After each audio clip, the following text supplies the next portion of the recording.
You've been resisting more than you realize, resisting the moment you're in, resisting the emotions that keep appearing, resisting the life unfolding right now. You tell yourself it shouldn't feel like this, that by now you should be calmer, more certain, more at peace. But if resistance were the answer, why does the same pain keep returning? Why does the mind feel exhausted from fighting? Why does peace always seem close yet unreachable? The truth is simple and ancient. What you stop resisting begins to teach you. Buddhist teachings have pointed to this for centuries, not through force or control, but through acceptance, through meeting reality exactly as it is. The Buddha taught that suffering doesn't come from pain alone. It comes from struggling against pain, from the mind saying no to the present moment, from clinging to what was and fearing what may come. When resistance ends, something quietly shifts. The mind softens, the heart opens, and insight begins to rise on its own. As you listen, your body may start to relax, your thoughts may slow down, and the inner tension you've been carrying can begin to dissolve. This isn't about giving up, and it isn't about becoming passive or weak. It's about seeing clearly and allowing life to reveal what it has been trying to show you all along. This isn't just something to hear, it's something to experience. What you stop resisting begins to teach you. Let's begin. Before we go deeper, something needs to shift. Not in your thinking, but in your attention. Up to now, you may have been listening with the same habit you use everywhere else, looking for relief, for answers, for something that will finally make discomfort stop. But what comes next only opens when that habit softens. What follows isn't meant to fix you or rescue you. It's meant to meet you exactly where you are. And if you let it, it will show you something you've been turning away from for a long time. Resistance is not random. It doesn't appear by accident. Every time you push something away, every time you tense up against a feeling, a memory, a situation, or a truth, something very specific is being highlighted. Resistance is like a spotlight you didn't know was there. It points directly to what matters most for your growth. But because it feels uncomfortable, the mind treats it like an enemy instead of a guide. Most people think resistance means something is wrong, something to escape, something to get rid of as quickly as possible. But in Buddhist understanding, resistance is more like an unopened letter. The discomfort is not the problem, the refusal to open it is. When you avoid what hurts, you don't avoid pain.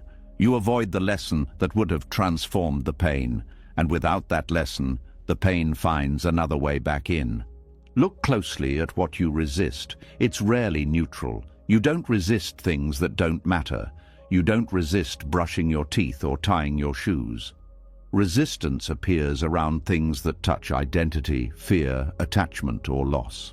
It shows up where the ego feels threatened, where control feels shaky, where certainty begins to crack. That's not a coincidence, that's precision.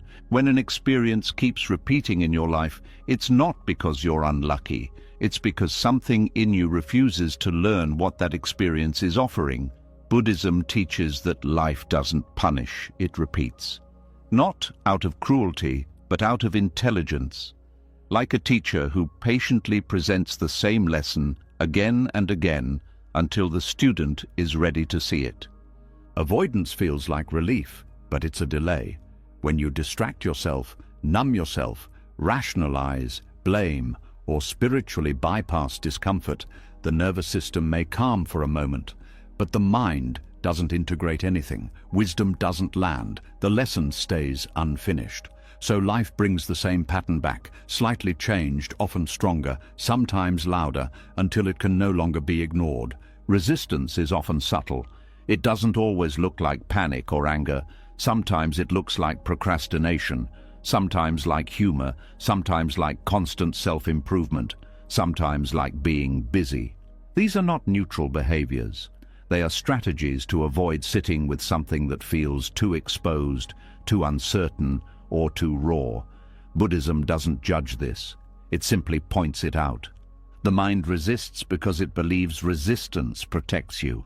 It thinks if it can control, suppress, or escape an experience, it can maintain safety. But this is an old survival pattern, not wisdom. It comes from fear, not insight. And fear cannot teach you what it's trying to hide. When you finally stop resisting, even slightly, something surprising happens. The experience doesn't get worse. It often becomes clearer. The emotional charge may still be there, but the confusion around it begins to dissolve. You start to see shape where there was only tension, meaning where there was only noise. In Buddhism, this is called turning toward instead of turning away, not dramatizing, not analyzing endlessly, simply allowing the experience to be felt as it is, without commentary. This is where resistance transforms into instruction. The body relaxes enough to receive information. The mind quiets enough to understand. Every resisted experience carries a specific lesson because every form of resistance is connected to attachment. Attachment to control, attachment to self-image, attachment to certainty, attachment to comfort. When resistance appears, it's showing you exactly what you're clinging to. And clinging, not pain, is what creates suffering. For example, if you resist failure, the lesson is not about success. It's about identity. It's about who you think you are when things don't go your way. If you resist loneliness, the lesson is not about other people. It's about your relationship with yourself when no one is watching. If you resist uncertainty, the lesson is not about the future. It's about trust in the present. Avoidance delays wisdom because wisdom requires contact. You cannot learn the nature of fire by reading about it. You learn by feeling its heat, carefully, consciously. In the same way, emotional wisdom doesn't come from thinking your way out of pain. It comes from staying present long enough for the pain to speak. Pain has language, but resistance blocks your ability to hear it. When you tense against pain, you reduce sensitivity, you narrow perception, you go into defense. And defense is a closed position. Nothing enters, nothing teaches. This is why people say they've been through so much but still feel stuck. Experience alone doesn't mature you. Awareness does. You can live the same year 50 times and call it a lifetime. Or you can live one difficult moment fully and be changed by it. The difference is not strength, it's openness. Resistance also creates an internal split. One part of you feels something, another part rejects it. This fragmentation costs energy. It creates inner conflict. Buddhism calls this the second arrow. The first arrow is the pain itself. The second arrow is the resistance to it. And it's the second arrow that causes most of the suffering. When resistance drops, the second arrow disappears. The pain may still exist, but it's no longer multiplied by judgment, fear, or story. In that space, something else becomes possible. Understanding, acceptance, sometimes even compassion for yourself. Resistance often comes with a demand, this shouldn't be happening. But reality doesn't respond to demands, it responds to alignment. When you stop arguing with what is, your energy returns. You're no longer fighting the current, you're learning how to move with it. This doesn't mean liking what happens. Acceptance in Buddhism is not approval, it's honesty. It's acknowledging what is already here without trying to manipulate it into something else. From that honesty, clarity arises. And from clarity, wise action becomes possible. When you resist, you're blind. When you accept, you see, and seeing changes everything. The teacher you haven't met yet is not outside you. It's in the very experience you've been avoiding. The anxiety you try to silence, the grief you distract from, the anger you suppress. These are not obstacles on the path. They are the path when met correctly. Resistance keeps you stuck in reaction. Acceptance opens response. Reaction is automatic and unconscious. Response is spacious and aware. One repeats patterns, the other dissolves them. There's a reason the same triggers keep showing up. They are not there to torture you. They are there to teach you how you abandon yourself, how you tense, how you close, how you run. And once you see that clearly, the lesson completes itself. The pattern loses its grip. Wisdom doesn't come from comfort, it comes from intimacy with experience, not dramatic intimacy, quiet intimacy. The kind that listens without interrupting, the kind that allows discomfort to unfold without trying to rush it away. Avoidance feels active, but it's passive in the deepest sense. It leaves life unchanged. Acceptance feels passive, but it's profoundly active. It reorganizes the mind. It integrates experience. It ends repetition. When you stop resisting, you don't become weaker. You become more precise. You waste less energy. You stop fighting shadows. You meet what's real. And what's real always has something to teach. This is why Buddhist practice doesn't promise a life without pain. It promises a relationship with pain that transforms it, not by force, not by denial, but by understanding. And understanding only comes when resistance ends. What you've been avoiding is not your enemy. It's unfinished wisdom, waiting patiently until you're ready to stop running. Something has already shifted. By seeing resistance as a teacher instead of an enemy, the fight softened. What once felt like constant friction began to reveal meaning. But if resistance is the door, discomfort is what waits behind it. And this is where many people stop again, not because they don't want truth, but because discomfort feels confusing, unsettling, and personal. Yet discomfort is not random noise. It is organized. It carries intelligence. And once resistance loosens, discomfort becomes the next thing asking to be understood. There is a quiet moment when discomfort appears, a tightening in the chest, a restlessness in the body, a subtle sense that something isn't sitting right. Most people rush past this moment. They scroll, distract, analyze, or judge, but hidden inside that unease is a signal, not a punishment, not a mistake, a signal. Discomfort is not a flaw in reality. It is reality communicating with precision. The mind has been taught to treat discomfort as a problem to eliminate, something to fix as quickly as possible. But Buddhism points in a very different direction. It teaches that discomfort is a form of information, and like all information, it only becomes useful when it is received clearly. Discomfort arises when something inside you is out of alignment. Not morally wrong, not broken, simply out of alignment with truth, impermanence, or reality as it is. This misalignment creates friction, and friction creates sensation. That sensation is discomfort. The body often understands this before the mind does. A tight jaw during a conversation you're pretending to be okay with. A heavy feeling when you agree to something you don't mean. A restless energy when you're avoiding a truth you already know. These are not inconveniences, they are instructions.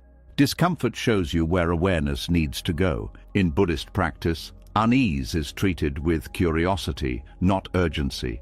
The question is not, how do I make this stop? The question becomes, what is this asking me to notice? This single shift changes everything, because once discomfort is listened to, it stops needing to shout.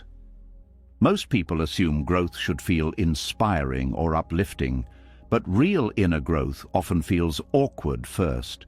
Discomfort appears when an old structure is no longer sufficient, when a belief has expired, when an identity is cracking. The mind doesn't like this. It prefers stability, even if that stability is limiting. Discomfort signals that stability is no longer true. This is why growth feels uncomfortable before it feels freeing. Discomfort is also precise. It doesn't appear randomly. It shows up in specific situations, with specific people, around specific themes: power, control, belonging, worth, loss, change. Each form of discomfort points to a different area of inner development. Anxiety may point to unresolved uncertainty. Guilt may point to misaligned values. Boredom may point to suppressed vitality. Sadness may point to something that needs to be honored, not avoided. When discomfort is ignored, the signal doesn't disappear. It intensifies or shifts form. What begins as mild unease can become chronic stress. What starts as restlessness can become burnout. What starts as quiet sadness can become numbness. This is not punishment. It is escalation due to non-response. Discomfort grows louder when it is unheard. The intelligence inside discomfort is not emotional drama. It is functional. It shows you where awareness has gone absent, where truth is being bypassed, where habit has replaced presence. When you stay with discomfort without trying to fix it, you begin to see patterns. You notice when it arises, what thoughts follow, what stories appear, what reactions want to take over. This observation alone creates space. In that space, discomfort changes character. It becomes less threatening, more informative, less overwhelming, more directional. Buddhism teaches that suffering arises not because discomfort exists, but because it is misunderstood. The mind assumes discomfort means something has gone wrong, so it reacts with fear or control. But discomfort is often the mind and body working correctly, alerting you to something important. Consider emotional discomfort during honesty. Speaking truth often feels uncomfortable at first, not because truth is harmful, but because the nervous system has learned to associate honesty with risk. Discomfort signals a boundary being reclaimed, a pattern being interrupted, growth happening in real time. Discomfort also appears when something old is falling away. Grief is discomfort with depth, not because something bad is happening in the present, but because attachment is being restructured. The pain is not meaningless. It is the nervous system learning to release what it once depended on. That process is intelligent, even when it hurts. There is also discomfort that arises from stagnation, a dullness, a sense of being disconnected. This is not peace. It is a quiet alarm, a signal that life energy is being suppressed, that curiosity has been abandoned, that safety has become a cage. Discomfort here points toward re-engagement, not escape. One of the most misunderstood aspects of discomfort is that it doesn't always tell you what to do. Sometimes it tells you what to stop doing, stop forcing, stop pretending, stop abandoning yourself, stop living on autopilot. The instruction is subtraction, not addition. Discomfort becomes unbearable only when it is resisted or interpreted incorrectly. When met with openness, it often reveals itself as temporary, fluid, and workable. The sensation moves, the intensity shifts, the fear around it dissolves. What remains is clarity. This clarity is not intellectual, it is felt understanding, a sense of, oh, this is what's happening. And that understanding changes how you respond, not because you decided to change, but because the signal was finally decoded. Discomfort also trains sensitivity. When you stop numbing or overriding it, you become more attuned to subtle inner cues. You catch misalignment earlier. You notice fatigue before burnout. You notice resentment before it hardens. You notice fear before it controls decisions. This sensitivity is wisdom in action. The mind often wants certainty. Discomfort often arrives with uncertainty. This is intentional. Growth requires tolerance for not knowing. Discomfort stretches that tolerance. It teaches you to stay present without immediate answers, to remain open without resolution. This builds trust in awareness itself. Buddhism does not promise comfort. It promises clarity. And clarity sometimes comes wrapped in discomfort, not to hurt you, but to wake you up. When discomfort is allowed, it completes its cycle. It delivers its message and leaves. When it is suppressed, it lingers, not because it wants attention, but because its function has not been fulfilled. Discomfort is not asking for obsession, it is asking for presence. This is why practices like mindfulness focus on sensation, not to dwell in pain, but to read it accurately. Sensation is the first language of experience. Thought comes later. When you learn to stay with sensation without interpretation, discomfort loses its threat and reveals its structure. There is intelligence in how discomfort arises and fades. It has timing. It has rhythm. It responds to attention. When you stop fighting it, it reorganizes naturally, often without effort. Discomfort also humbles the ego. It reminds you that control is limited, that life moves, that holding on creates strain.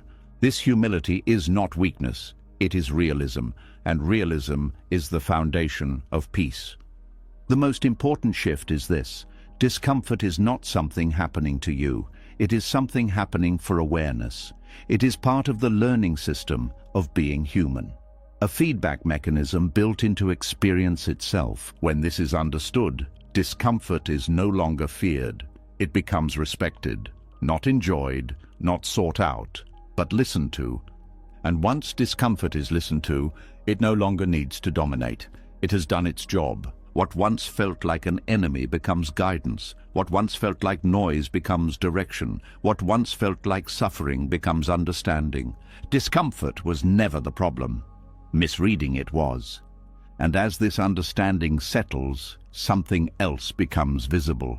A deeper layer beneath discomfort itself, a place where suffering is not about sensation, but about meaning, and that is where the next teaching waits. Something becomes clear after listening to discomfort instead of running from it. The unease no longer feels chaotic. Patterns begin to form. You start to notice that certain hardships don't just appear once and disappear. They return. They shape you. They stay long enough to change how you see yourself and the world. And this is where a deeper misunderstanding often lives. Many people believe suffering is proof that life is unfair or that they are being punished. But what if suffering is not random at all? What if it is structured? What if it is teaching you step by step? Suffering is usually treated as an error, something that went wrong, something that should not exist. But Buddhism offers a radically different view.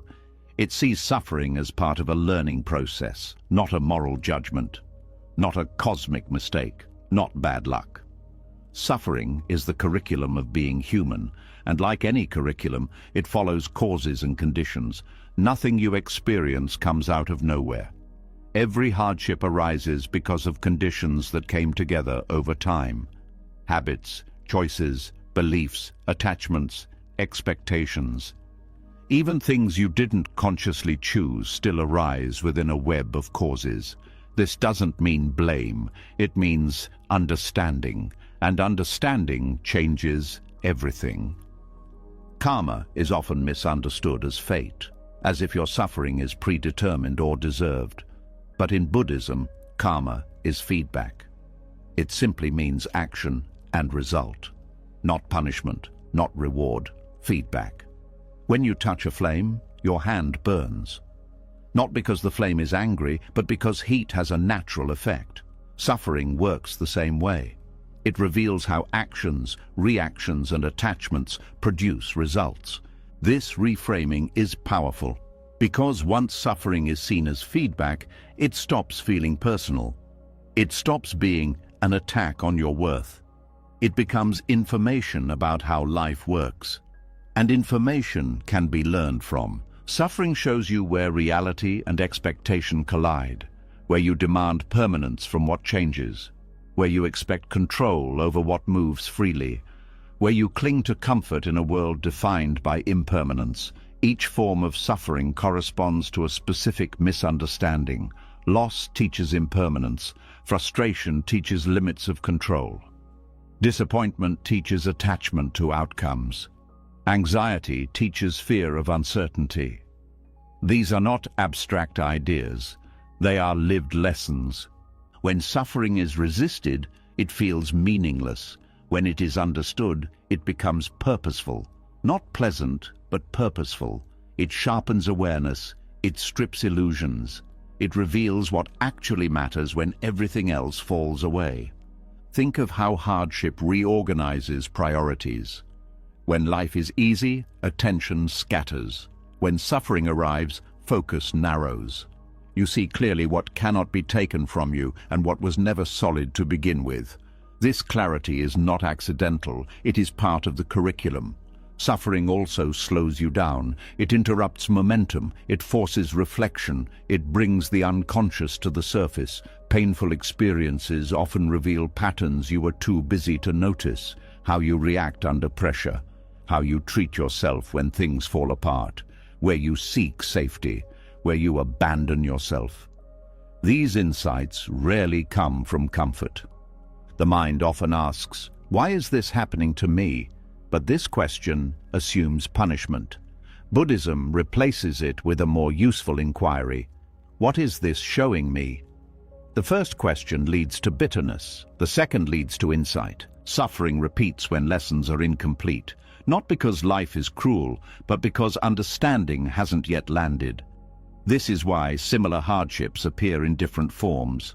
Different relationships, same emotional pain, different jobs, same burnout, different stages of life, same fear. The outer details change, but the inner lesson remains the same until it is learned. Learning does not mean liking the lesson. It means integrating it. When a lesson integrates, the suffering no longer needs to return. Not because you mastered life, but because awareness changed the conditions that created it. Suffering also exposes false narratives.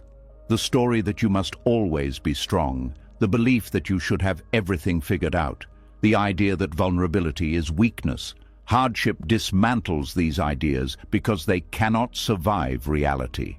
This dismantling hurts, but it also frees. In Buddhism, suffering is not something to transcend quickly. It is something to understand deeply. Rushing past it misses the point. Spiritual bypassing turns suffering into another avoidance strategy. True practice stays with suffering long enough to hear what it teaches without drowning in it. There is a balance here. You don't obsess over suffering. You don't dramatize it. You meet it with attention. You observe its causes. You notice how the mind reacts. You see how attachment tightens or loosens. Over time, suffering reveals its structure, and once structure is seen, it loses its mystery. Suffering also builds compassion, not as an idea, but as a lived capacity. When you know pain intimately, you stop judging others so quickly. You recognize struggle beneath behavior. This doesn't excuse harm, but it deepens understanding. Compassion becomes grounded, not sentimental. The curriculum of suffering also teaches humility. It shows that intelligence, effort, and good intentions do not grant immunity from pain. This humility softens arrogance and opens connection. It reminds you that being human means being affected. One of the most important teachings hidden in suffering is this: you are not separate from conditions. You are part of a larger flow. When you fight this, suffering intensifies. When you understand it, resistance relaxes. You stop demanding that life conform to your preferences. You begin to cooperate with reality instead of opposing it. This cooperation does not mean passivity. It means skillful response. When feedback is understood, behavior adjusts naturally. You make different choices. You set clearer boundaries. You let go sooner. Not because you forced yourself to change, but because insight made old patterns unnecessary. Suffering also teaches patience, not passive waiting, but the patience of staying present through discomfort without demanding immediate resolution. This patience builds inner stability. You learn that you can survive uncertainty, that emotions rise and fall, that no state lasts forever. Another layer of suffering's curriculum is teaching discernment. You begin to see which pains are unavoidable and which are self-created.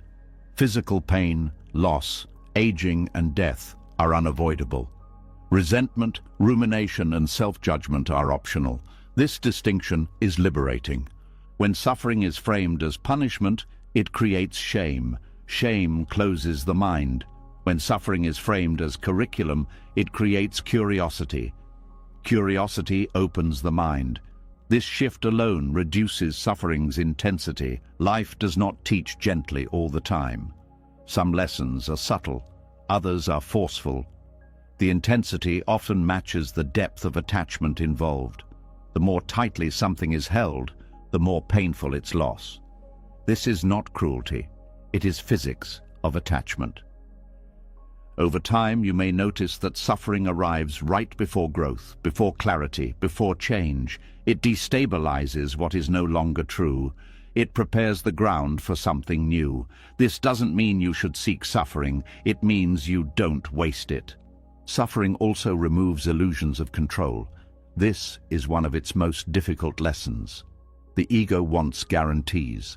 Suffering shows there are none. And strangely, this realization brings relief. You stop carrying a burden that was never yours to begin with. When suffering is seen clearly, it stops being an enemy. It becomes a teacher with a difficult voice but honest intentions. You don't need to thank it. You don't need to romanticize it. You only need to learn. And once the lesson is learned, suffering changes its role. It no longer dominates. It becomes a background signal rather than a central identity. You are no longer defined by what hurt you. You are shaped by what you understood. This is the heart of Buddhist wisdom. Life is not testing you to see if you're worthy. It is teaching you how to see. And suffering is one of its most effective instructors. As this understanding settles, another subtle confusion begins to dissolve. The belief that acceptance means giving up. The fear that allowing reality means stagnation. That is the next misunderstanding to be met, and it opens the door to a deeper clarity about what acceptance truly is. As suffering starts to make sense, a quiet fear often rises beneath the understanding. If hardship is a teacher, if discomfort carries intelligence, if pain is feedback and not punishment, then a new question appears. If I accept all of this, do I stop moving forward? Do I become passive? Do I just sit with everything and let life happen to me? This fear is natural, and it comes from a deep misunderstanding of what acceptance actually means. Acceptance has been confused with giving up, with resignation, with emotional numbness, with staying in situations that harm you. But this confusion exists because acceptance has been taught through the lens of helplessness instead of clarity. Buddhism never taught acceptance as weakness. It taught acceptance as the end of self-deception. And when self-deception ends, action becomes cleaner, wiser, and more effective. Emotional passivity is when you shut down, when you disconnect, when you stop caring because caring feels dangerous. Acceptance is the opposite of that. Acceptance is when you allow yourself to see clearly what is happening inside and outside without trying to distort it to feel safer. And seeing clearly is the foundation of intelligent action. When you don't accept reality, your actions are reactive. They come from fear, anger, or denial. You try to fix symptoms instead of causes. You push, force, and manipulate. This creates exhaustion, not change. Acceptance removes the fog that drives this kind of behavior. Think about what happens when you are emotionally passive. You suppress feelings, you avoid decisions, you tolerate situations you secretly resent. You tell yourself you are being spiritual or patient, but inside there is stagnation. Energy collapses inward, life feels heavy, nothing moves. This is not acceptance. This is avoidance wearing a calm mask. True acceptance is alive. It is alert. It is deeply engaged with reality. When you accept a situation, you are no longer arguing with it. And when the argument stops, energy becomes available. That energy doesn't disappear. It turns into clarity. Clarity leads to action that fits reality instead of fighting it. In Buddhism, acceptance begins with acknowledging what is already true, not what should be true, not what you hope will be true, what is actually happening right now. This includes emotions, circumstances, limitations, and conditions. When these are fully acknowledged, the mind stops wasting effort resisting facts. That effort turns into responsiveness. For example, accepting that you are tired doesn't mean you stay exhausted forever. It means you stop pretending you're not tired. And from that honesty, rest becomes possible. Boundaries become possible. Change becomes possible. Denial would have kept you stuck. Acceptance also removes emotional distortion. When you resist a feeling, it becomes exaggerated. When you accept it, it becomes clearer and often smaller. Anger that is acknowledged turns into information about violated boundaries. Fear that is accepted turns into information about perceived risk. Sadness that is allowed turns into information about loss and attachment. These emotions don't paralyze when they are understood, they guide. Passivity avoids responsibility. Acceptance embraces responsibility without blame. You stop blaming yourself or others for what is happening, and instead you take responsibility for how you relate to it. This is a subtle but powerful shift. Responsibility here doesn't mean control. It means responsibility, the ability to respond appropriately. One of the strongest illusions is that resistance equals strength, that pushing harder will create change. But resistance often blinds you. It narrows attention. It creates tunnel vision. Acceptance widens perception. You see more options. You notice what actually works instead of what feels emotionally satisfying. Acceptance also brings timing into focus. When you resist, you act too early or too late. You rush decisions out of fear or avoid them out of discomfort. When you accept, timing becomes intuitive. You act when conditions are right. You wait when waiting is wise. This is not passivity, this is precision. There is also a misunderstanding that acceptance means tolerating harm.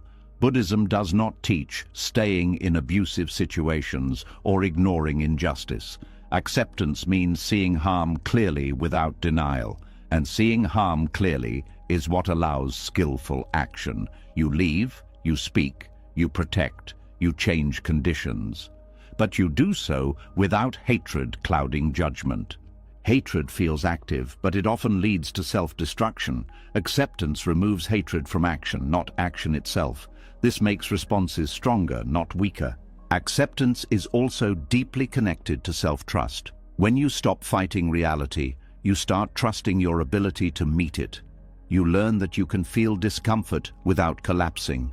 You can face truth without being destroyed. This confidence creates courage. Courage leads to meaningful action. Emotional passivity numbs sensation. Acceptance sharpens sensation. You feel more, not less. But you are no longer overwhelmed because you are not fighting what you feel. You are listening. This listening allows emotions to complete themselves instead of getting stuck. Another important distinction is between surrender and stagnation. Stagnation is when nothing changes because nothing is examined. Surrender is when resistance drops and truth is examined fully. From surrender, movement arises naturally. You don't force growth, you allow it. Acceptance also dismantles false urgency. When the mind believes something must change immediately or everything will fall apart, it panics. This panic drives poor decisions. Acceptance calms urgency by grounding you in what is actually happening. From this calm, action becomes thoughtful and effective. There is also an emotional maturity that develops through acceptance. You stop demanding that life meet your expectations before you engage with it. You engage as it is. This maturity creates resilience. You bounce back faster, you adapt, you learn. Acceptance teaches you when effort is needed and when it is not. Some situations require action, others require patience. Resistance treats everything as a threat. Acceptance discerns differences. This discernment saves energy and prevents burnout. Many people fear acceptance because they associate it with losing desire, but acceptance doesn't remove desire, it removes desperation. You still want growth, connection, meaning, but you no longer chase them from lack. You move toward them from clarity. When acceptance is present, motivation changes. It no longer comes from fear of not being enough. It comes from alignment with values. This motivation is sustainable. It doesn't collapse under pressure. Acceptance also ends inner violence. When you constantly tell yourself you should be different, better, calmer, further ahead, you create an internal battlefield.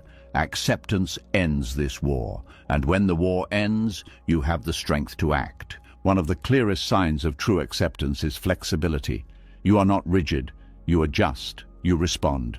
You learn. Emotional passivity is rigid. It shuts down. It says this is just how it is, without inquiry. Acceptance says this is how it is right now. Let's see what this allows. Acceptance also reconnects you to intuition. When the mind stops arguing, subtle signals become noticeable. You sense when to speak and when to stay quiet, when to move and when to pause. This guidance is not mystical, it's the result of clarity. Another key difference is that acceptance does not mean the absence of discomfort. It means the absence of resistance to discomfort. Discomfort may still arise, but it no longer dictates behavior. You can feel uncomfortable and still act wisely. This is why acceptance generates action. Not frantic action, not forced action, but action that fits the moment, action that addresses root causes instead of symptoms, action that respects limits and possibilities. Acceptance also builds emotional endurance. You stop avoiding difficult conversations, difficult decisions, and difficult truths. Not because they become easy, but because you trust yourself to handle them. This trust is empowering. When acceptance is misunderstood, people fear it will make them complacent. In reality, it removes complacency by exposing truth. You can't change what you refuse to see. Acceptance is seeing. Once you see clearly, change often happens naturally. You don't need to push yourself endlessly. You respond to what's obvious. You stop doing what harms you. You start doing what supports you. This is not passivity. This is alignment. Acceptance also frees you from emotional blackmail, both internal and external. You stop being controlled by fear, guilt, or obligation. You choose actions based on wisdom rather than pressure. This creates integrity. When acceptance becomes embodied, life feels simpler, not easier, but simpler. Fewer inner arguments, fewer wasted battles, more direct engagement with what matters. And as acceptance deepens, another layer of insight emerges. You begin to notice that resistance itself has a seductive pull. That the ego doesn't just resist by accident, it resists because resistance reinforces identity. This realization opens the door to the next teaching, where the deeper mechanics of resistance begin to reveal themselves. As acceptance becomes clearer, another realization quietly surfaces. Even when you understand acceptance, even when you see its power, something inside still resists. Not always loudly, sometimes subtly. A tightening, a preference, a silent refusal. This isn't a mistake, it points to something deeper. Resistance isn't just a habit, it serves a function. And the one it serves most faithfully is the ego. The ego doesn't resist reality because it hates peace. It resists because resistance keeps it alive. The ego is not a thing, it's a process. A pattern of identification built around control, separation, and continuity. It needs a stable me to exist. Resistance helps create that stability. Every time you push against reality, you reinforce the sense of a solid self, standing apart from what is happening. There is me here and that out there. This division feels real, and the ego depends on it. When you resist, you affirm identity. You say, even without words, this shouldn't be happening to me. That sentence contains an entire worldview, a fixed me, expectations, entitlement, continuity. Resistance becomes a way to defend the story of who you think you are. Acceptance threatens this story.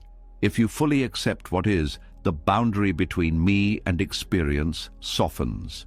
The ego feels this as danger, not because acceptance is harmful, but because it dissolves the illusion of control the ego relies on. Resistance gives the ego something to do, something to fight, something to manage. When life is fully accepted, the ego loses its job. And it doesn't go quietly. Control is one of the ego's favorite tools. Resistance creates the feeling of control even when none exists. Struggling against reality gives the impression of agency. At least I'm not giving in. But this is not real control. It's symbolic control, a posture, a stance. And the ego feeds on this posture. The ego also resists because resistance maintains identity through conflict.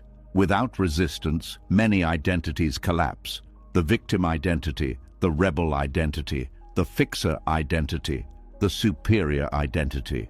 These roles require opposition. They need something to push against. Acceptance removes the opponent, and with it, the role. This is why letting go can feel disorienting. It's not just habits dissolving, it's identity dissolving. The ego senses this and tightens its grip. It creates reasons to resist, stories, justifications, moral arguments, anything to keep the sense of self intact. Resistance also reinforces the illusion of permanence. When you resist change, you act as if things should stay the same. This supports the ego's deepest fear, impermanence. The ego depends on continuity, a stable self, a predictable world. Resistance is a way to deny change even as it happens. But reality is impermanent by nature. Everything moves, everything shifts. When the ego resists this truth, suffering increases. Not because change is painful, but because denial creates friction. The ego doesn't mind pain as much as it minds uncertainty. Pain can be integrated into identity. This is my struggle. Uncertainty cannot. Acceptance introduces uncertainty. It opens space. It removes guarantees. The ego interprets this as threat. Resistance also strengthens the sense of authorship. I am the one who decides. I am the one who controls. But much of life unfolds beyond personal control. Acceptance reveals this. Resistance hides it. The ego prefers illusion over humility. Another reason resistance is addictive is because it gives emotional intensity. Anger, frustration, righteousness. These emotions feel energizing. They create momentum. The ego mistakes this energy for power, but it's reactive energy. It burns quickly and leaves exhaustion. Acceptance feels quieter, less dramatic. This quiet can feel like emptiness to the ego. Without drama, without struggle, without tension, the ego feels unseen, unneeded. So it creates new reasons to resist. Resistance also allows the ego to avoid vulnerability. Acceptance requires openness. It requires allowing experience to touch you fully. Resistance creates armor. That armor feels safe, but it blocks connection. The ego prefers safety to truth. Notice how resistance often appears just before surrender, just before insight, just before peace. This is not coincidence. The ego senses dissolution approaching and responds with urgency. Doubt, fear, distraction, anything to pull you back into identification. The ego also uses resistance to reinforce moral superiority. I shouldn't have to accept this. This is wrong. Sometimes this is true at a practical level, but internally the resistance often masks a deeper need to be right, to stand above reality instead of within it. Acceptance removes this hierarchy. It doesn't say everything is okay, it says everything is happening. From that clarity, ethical action can arise without ego reinforcement. Resistance also strengthens the illusion of a separate self over time. Each resisted moment is stored as memory. Memory becomes narrative. Narrative becomes identity. This is who I am because of what I've been through. Acceptance loosens the grip of narrative. The ego resists that loosening. The addiction to resistance is subtle because it masquerades as self-protection. The ego says it's keeping you safe. But what it's really protecting is its own continuity. It confuses identity with survival. Buddhism does not ask you to kill the ego, it asks you to see it clearly. When seen clearly, the ego loses its authority. Resistance becomes optional instead of automatic. When you begin to notice resistance without acting on it, something interesting happens. The urge weakens, not because you forced it to stop, but because it no longer serves its purpose. Awareness exposes the addiction. You start to see how often resistance arises unnecessarily, how much energy it consumes, how little it actually solves. This seeing is not judgment, it's insight, and insight dissolves compulsion. Acceptance feels threatening only when identity is rigid. As identity softens, acceptance feels relieving. You no longer have to defend an image. You no longer have to maintain control. You can respond instead of react. This doesn't mean the ego disappears. It becomes functional rather than dominant. It serves practical needs instead of dictating reality. Resistance loses its addictive pull. The illusion of permanence also begins to crack. You see that change doesn't erase you. It reshapes experience. You survive uncertainty. You survive letting go. This realization weakens the ego's grip more than any effort could. Resistance thrives on unconsciousness. Acceptance thrives on awareness. When awareness increases, resistance has nowhere to hide. It becomes transparent, and transparent things lose power. As resistance loosens, something else becomes possible. Pain itself begins to change. Not because pain disappears, but because it is no longer filtered through ego defense. This marks another turning point. Pain stops being an enemy and starts becoming instruction in a more direct way. And that shift leads to the next teaching, where pain itself reveals a different role when met without resistance. As resistance loosens and the ego's grip weakens, pain no longer arrives the same way. It still appears, but something fundamental has changed. The tension around it softens. The urgency to escape fades. What once felt like an emergency begins to feel like a signal. This is a quiet turning point, and many miss it because they're still waiting for pain to disappear. But something far more important happens instead. Pain begins to speak. Pain hurts most when it is negotiated with. When the mind bargains, argues, pleads, or demands that pain be different, the nervous system tightens. This tightening amplifies sensation. It adds layers of fear, resistance, and story. But when pain is met with awareness instead of negotiation, the structure of the experience changes from the inside. Awareness does not mean watching pain from a distance. It means allowing pain to be fully present without trying to manage it. No contracts, no timelines, no conditions, just honest contact. And honest contact transforms pain's role. The first thing that changes is intensity. Pain may still be strong, but it becomes cleaner. There is less emotional noise around it. Fewer thoughts saying, "This shouldn't be happening," or "I can't handle this." Those thoughts were never neutral. They were adding pressure. When they fall away, pain becomes more direct and less overwhelming. Pain instructs through sensation, through texture, through movement. When awareness stays with sensation, instead of fleeing into thought, you begin to notice that pain is not static. It pulses, it shifts, it rises and falls. This impermanence is not philosophical, it is directly felt. And once you feel impermanence, fear loosens its grip. Negotiation assumes pain has authority over you. Awareness reveals that pain is an experience, not an identity. You are not pain. You are aware of pain. This distinction is subtle but life-changing. It restores agency without control. You don't dominate pain. You don't submit to it. You relate to it. When pain is negotiated with, the mind keeps asking, "How long will this last?" Awareness removes that question, not because there is an answer, but because the question itself creates suffering. Staying with what is happening now removes the need to predict the future. Pain also becomes instructive because it exposes conditioning. You see how quickly the mind reaches for distraction, how fast it creates stories, how it judges sensation as good or bad. These reactions are not wrong, they are learned, and awareness reveals learning. Pain teaches you how you relate to discomfort in general. Do you tighten? Do you collapse? Do you fight? Do you dissociate? These responses appear automatically. Awareness slows them down. In that slowing, choice appears. When pain is met with awareness, it often reveals emotional layers beneath physical sensation. Fear, grief, anger, loneliness. These emotions were always there, but pain brings them to the surface. Negotiation tries to suppress them. Awareness allows them to be felt without interpretation.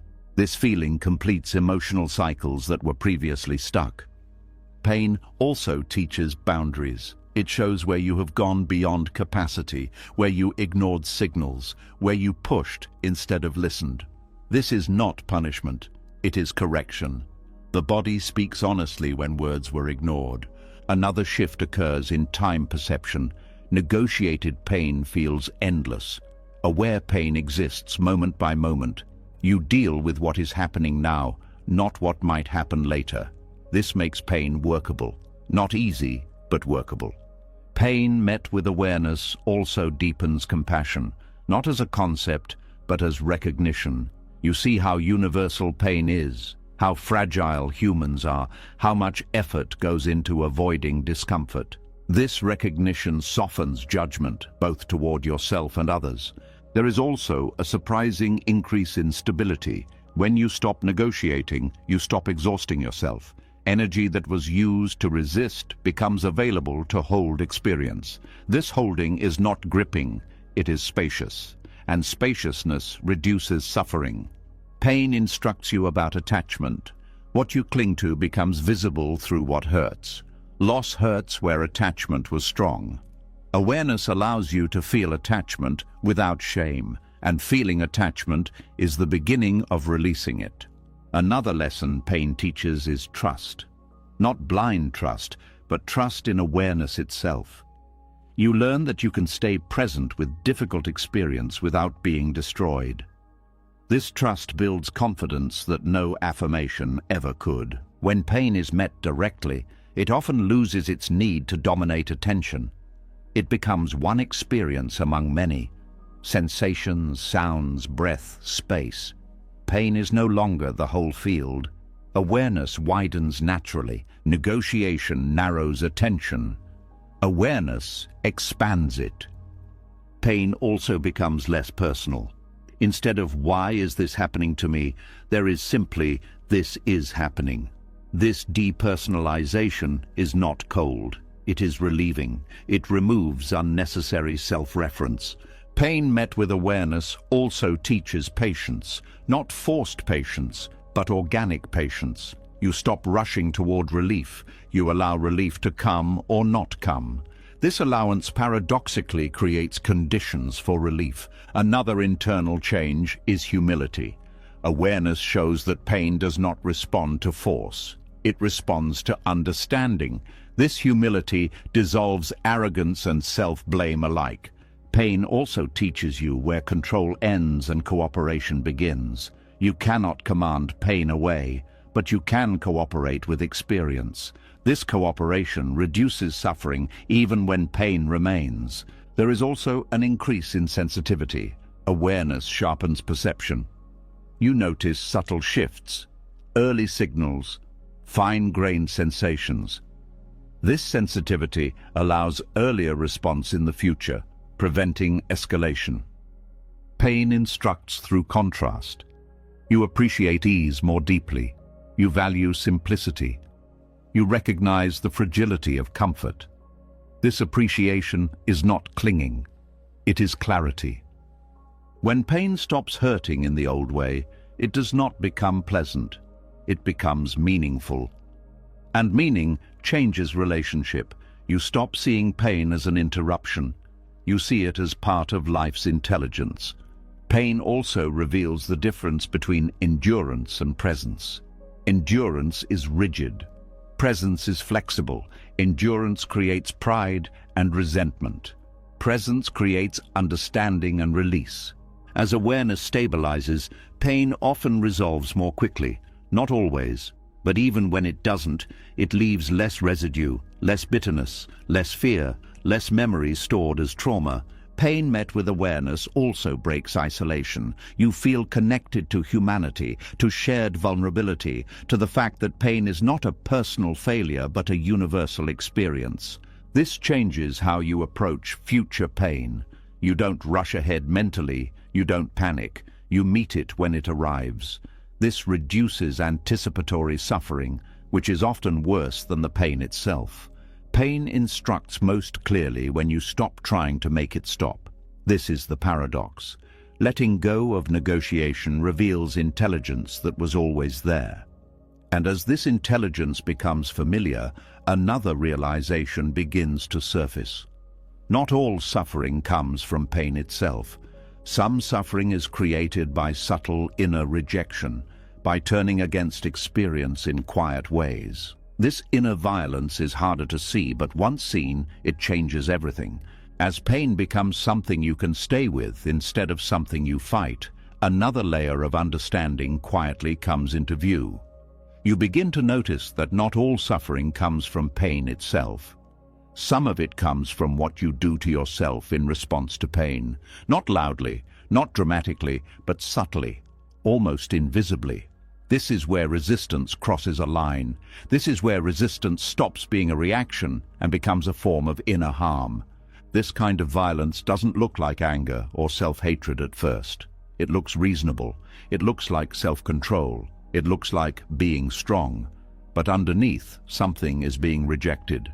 And whatever is rejected inside doesn't disappear. It splits. Inner violence begins the moment you decide that a part of your experience is unacceptable. A feeling you shouldn't have, a thought that shouldn't arise, a weakness you shouldn't show. This decision seems small, but it has consequences. The mind divides. One part experiences, another part judges and suppresses. This division creates friction, and friction creates suffering. The mind was never meant to be at war with itself. When it is, energy drains constantly. You feel tired even when nothing has happened. Heavy even when life looks fine. This exhaustion doesn't come from circumstances, it comes from internal conflict. Subtle resistance sounds like quiet self-talk. Get over it. This is stupid. You shouldn't feel this way. These phrases are rarely questioned. They sound practical, but they carry rejection. They tell part of you that it does not belong. Over time, this creates fragmentation. Fragmentation means your experience is no longer whole. Emotions go underground, sensations tighten, thoughts loop. You may not even know what you're feeling anymore, only that something feels off. This confusion is not random. It's the result of pushing parts of yourself away. Buddhism teaches that suffering multiplies when the mind adds layers to experience.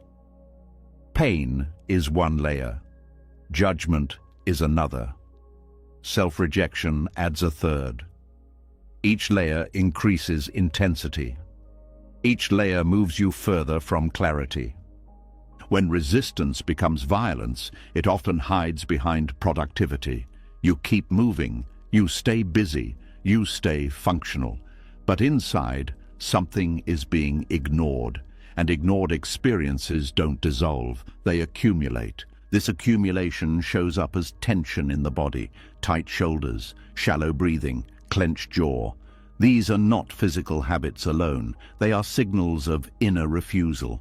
The body holds what the mind rejects. Another form of inner violence is comparison, measuring your inner world against an imagined standard.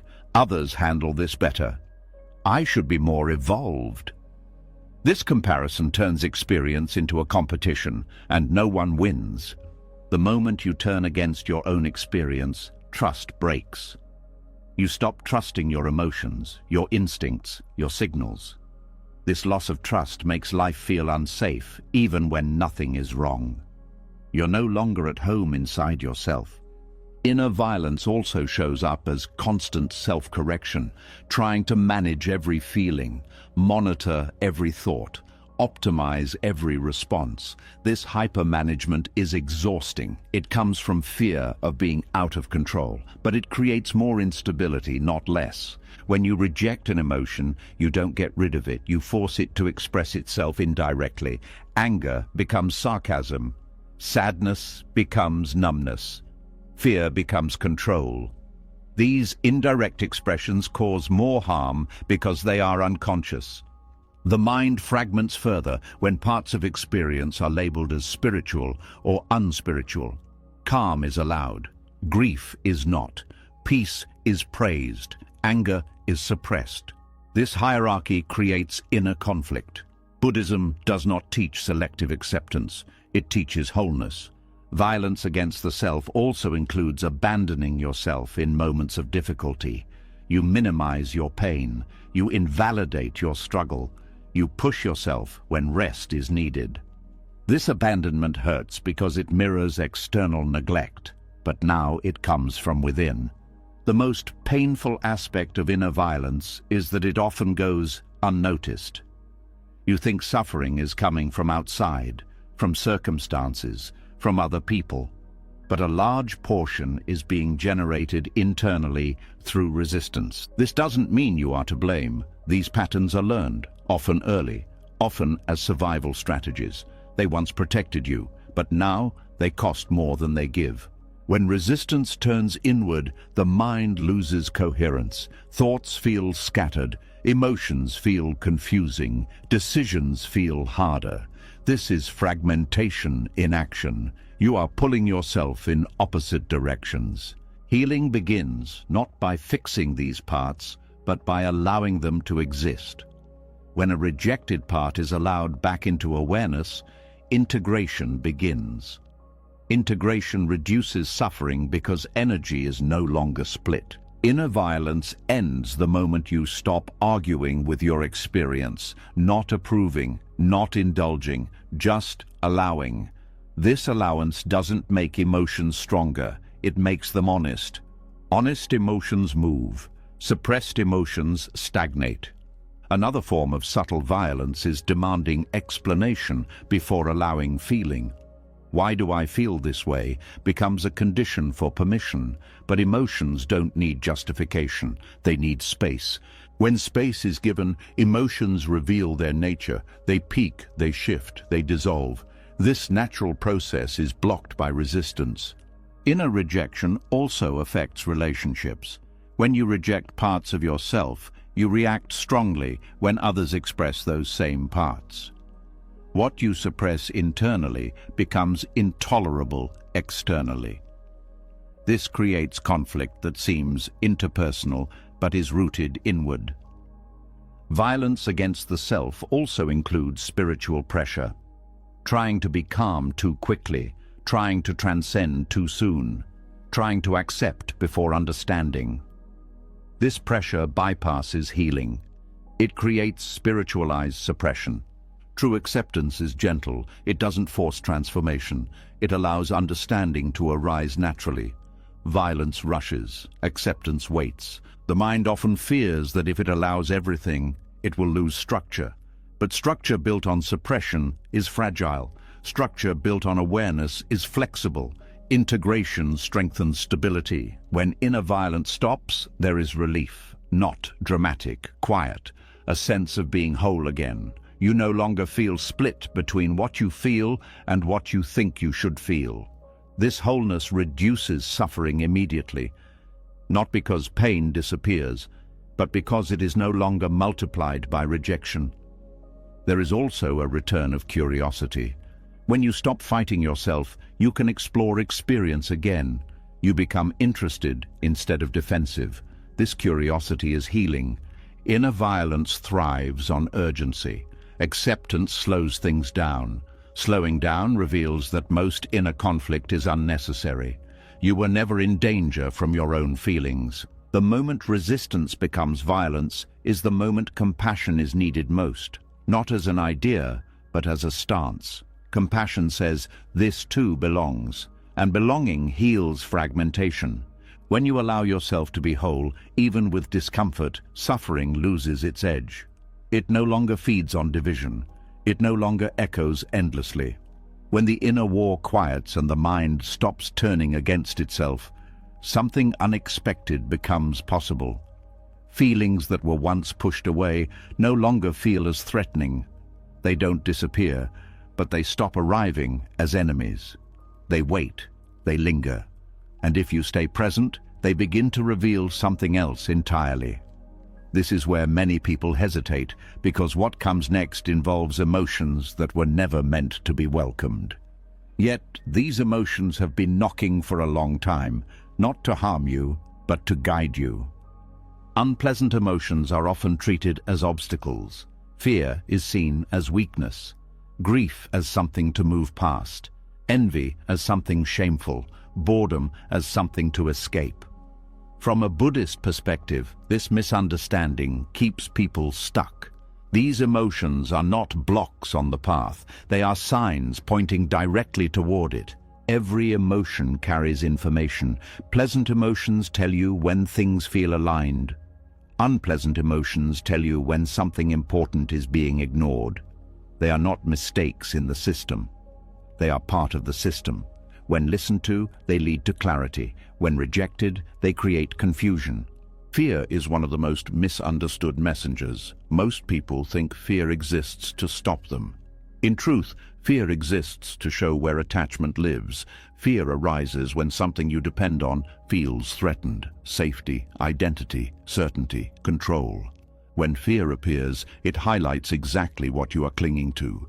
Without fear, attachment stays invisible. When fear is resisted, it grows sharper. The body tightens, the mind spirals. Fear becomes overwhelming because it is treated as danger rather than information.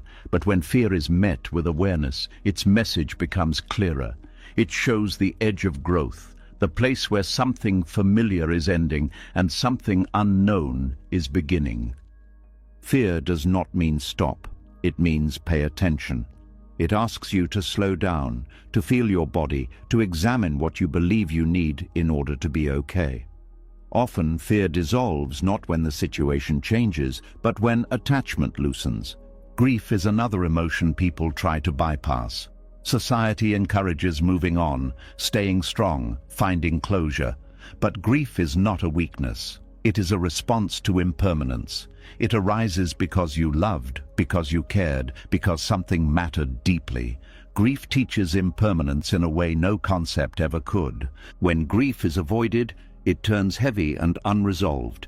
It leaks into the present. It dulls joy. It hardens the heart. But when grief is allowed, it becomes tender. It softens you. It deepens empathy. It opens the heart instead of closing it. Grief also teaches the truth of connection. You feel grief because you were connected, because life touched life. That connection does not disappear when the form changes. Grief is love adjusting to loss. When you stay with grief, love expands instead of contracts. Envy is perhaps one of the most rejected emotions. It is quickly labeled as bad, immature, or unspiritual. But envy contains precise information. Envy points to unacknowledged desire. It shows you what you value but may not have admitted to yourself. When ignored, envy turns into bitterness. When examined, it becomes guidance. Envy asks, "What do I want that I'm afraid to want?" It highlights areas of suppressed longing, not because you are lacking, but because something within you is still alive and seeking expression. Envy is not telling you to take what others have. It is telling you to recognize what you desire and understand why you believe you cannot have it. Boredom is another overlooked messenger.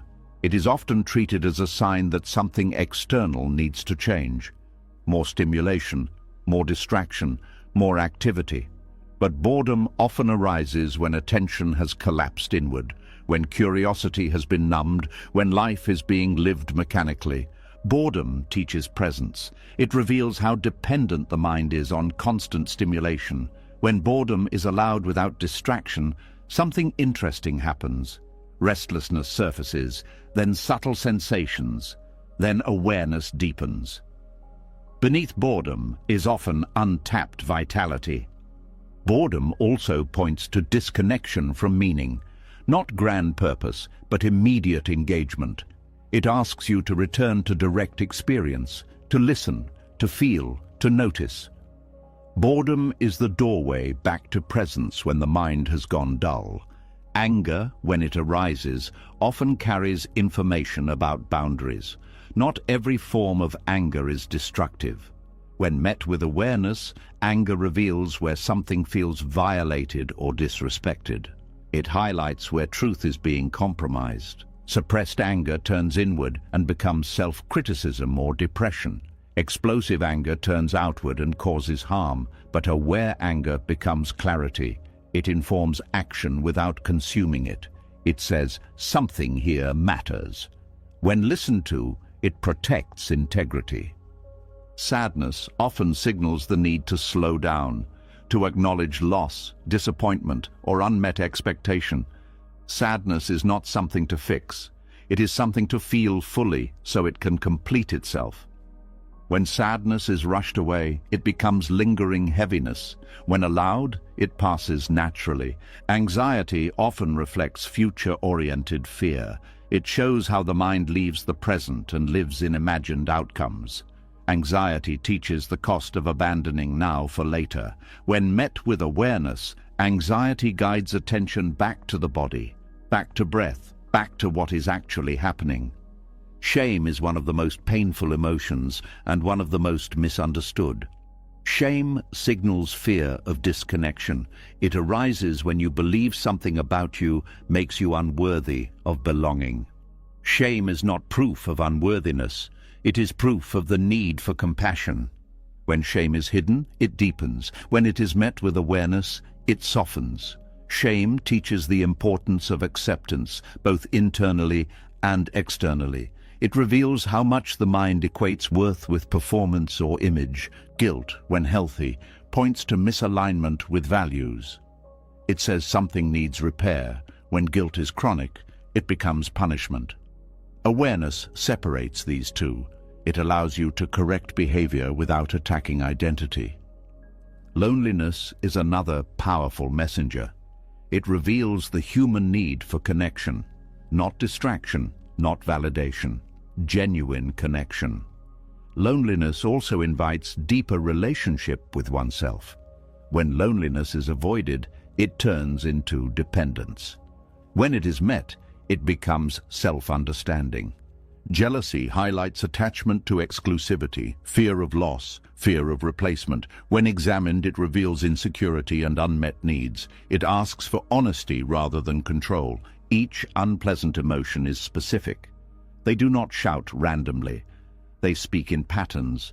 They arise in particular situations, around particular people, under particular conditions. These patterns are maps. They show where awareness needs to go next. Buddhism does not ask you to get rid of emotions. It asks you to see them clearly, to feel them fully, to understand their nature. When emotions are understood, they lose their grip. Unpleasant emotions are not signs of failure on the path. They are evidence that something real is happening, that awareness is touching something true, that growth is underway. The problem is not the emotion. The problem is the belief that the emotion should not be there. That belief creates resistance. Resistance creates suffering. When resistance drops, emotions become teachers. These emotions don't ask to be indulged. They ask to be met. There is a difference. Indulgence reinforces patterns. Awareness dissolves them.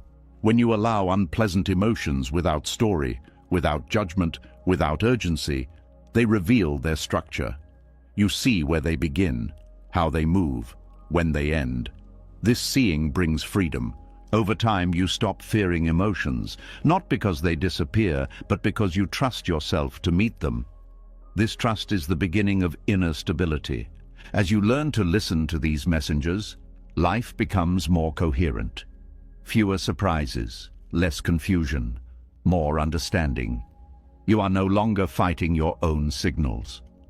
When emotions are no longer pushed away and their messages begin to make sense, something else becomes impossible to ignore. Life does not only teach through feelings, it teaches through events, through timing, through collapse, through moments when plans fall apart and effort seems to lead nowhere.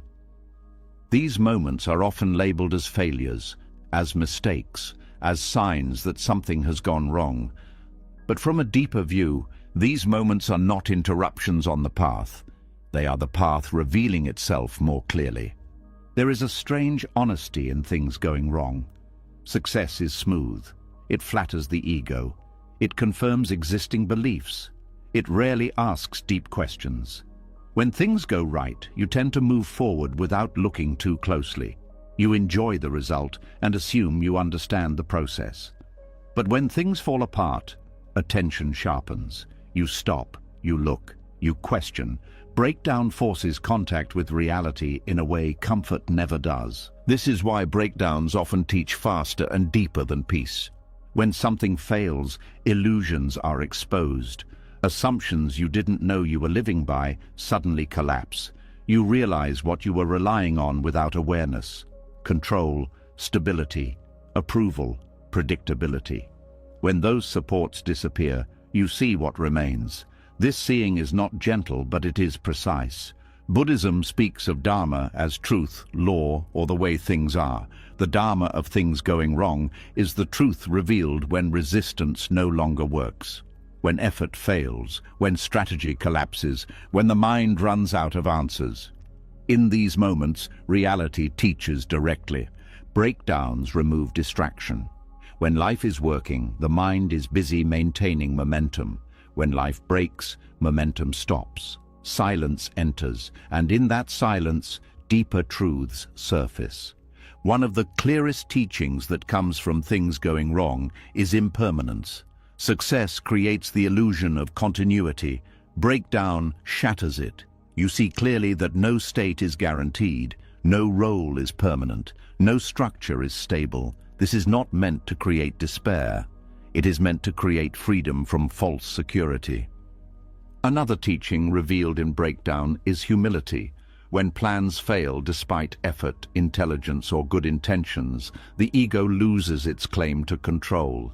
This can feel humiliating at first, but humility is not humiliation. Humility is alignment with reality. It brings relief. You stop carrying responsibility for outcomes that were never fully yours. Things going wrong also expose attachment to outcome. You realize how much of your peace depended on specific results. When those results don't arrive, suffering spikes. This suffering is not caused by failure. It is caused by attachment. Breakdown makes this visible. Breakdowns also clarify values. When something falls apart, you quickly see what truly matters, what you miss, what you grieve, what you fight to restore. This clarity often doesn't come during success because everything feels available. Loss sharpens perception. There is also a teaching in how the mind reacts when things go wrong. Do you blame yourself? Do you blame others? Do you collapse? Do you distract? Do you become bitter? These reactions reveal conditioning, not as a theory, but as lived behavior. Awareness of these reactions is a powerful form of insight. Breakdowns also interrupt identity. Roles you relied on may disappear, titles, relationships, plans. Without them, you may feel lost. This loss of identity is painful, but it creates space. Space for a more flexible sense of self to emerge, one that is not dependent on external structure. When things go wrong, time feels different. The future becomes uncertain. The present becomes heavier. This forces presence. You can no longer live ahead of yourself comfortably. You are brought back to now, whether you like it or not. This return to now is a core teaching. Breakdowns also teach patience. Not passive waiting, but endurance without certainty.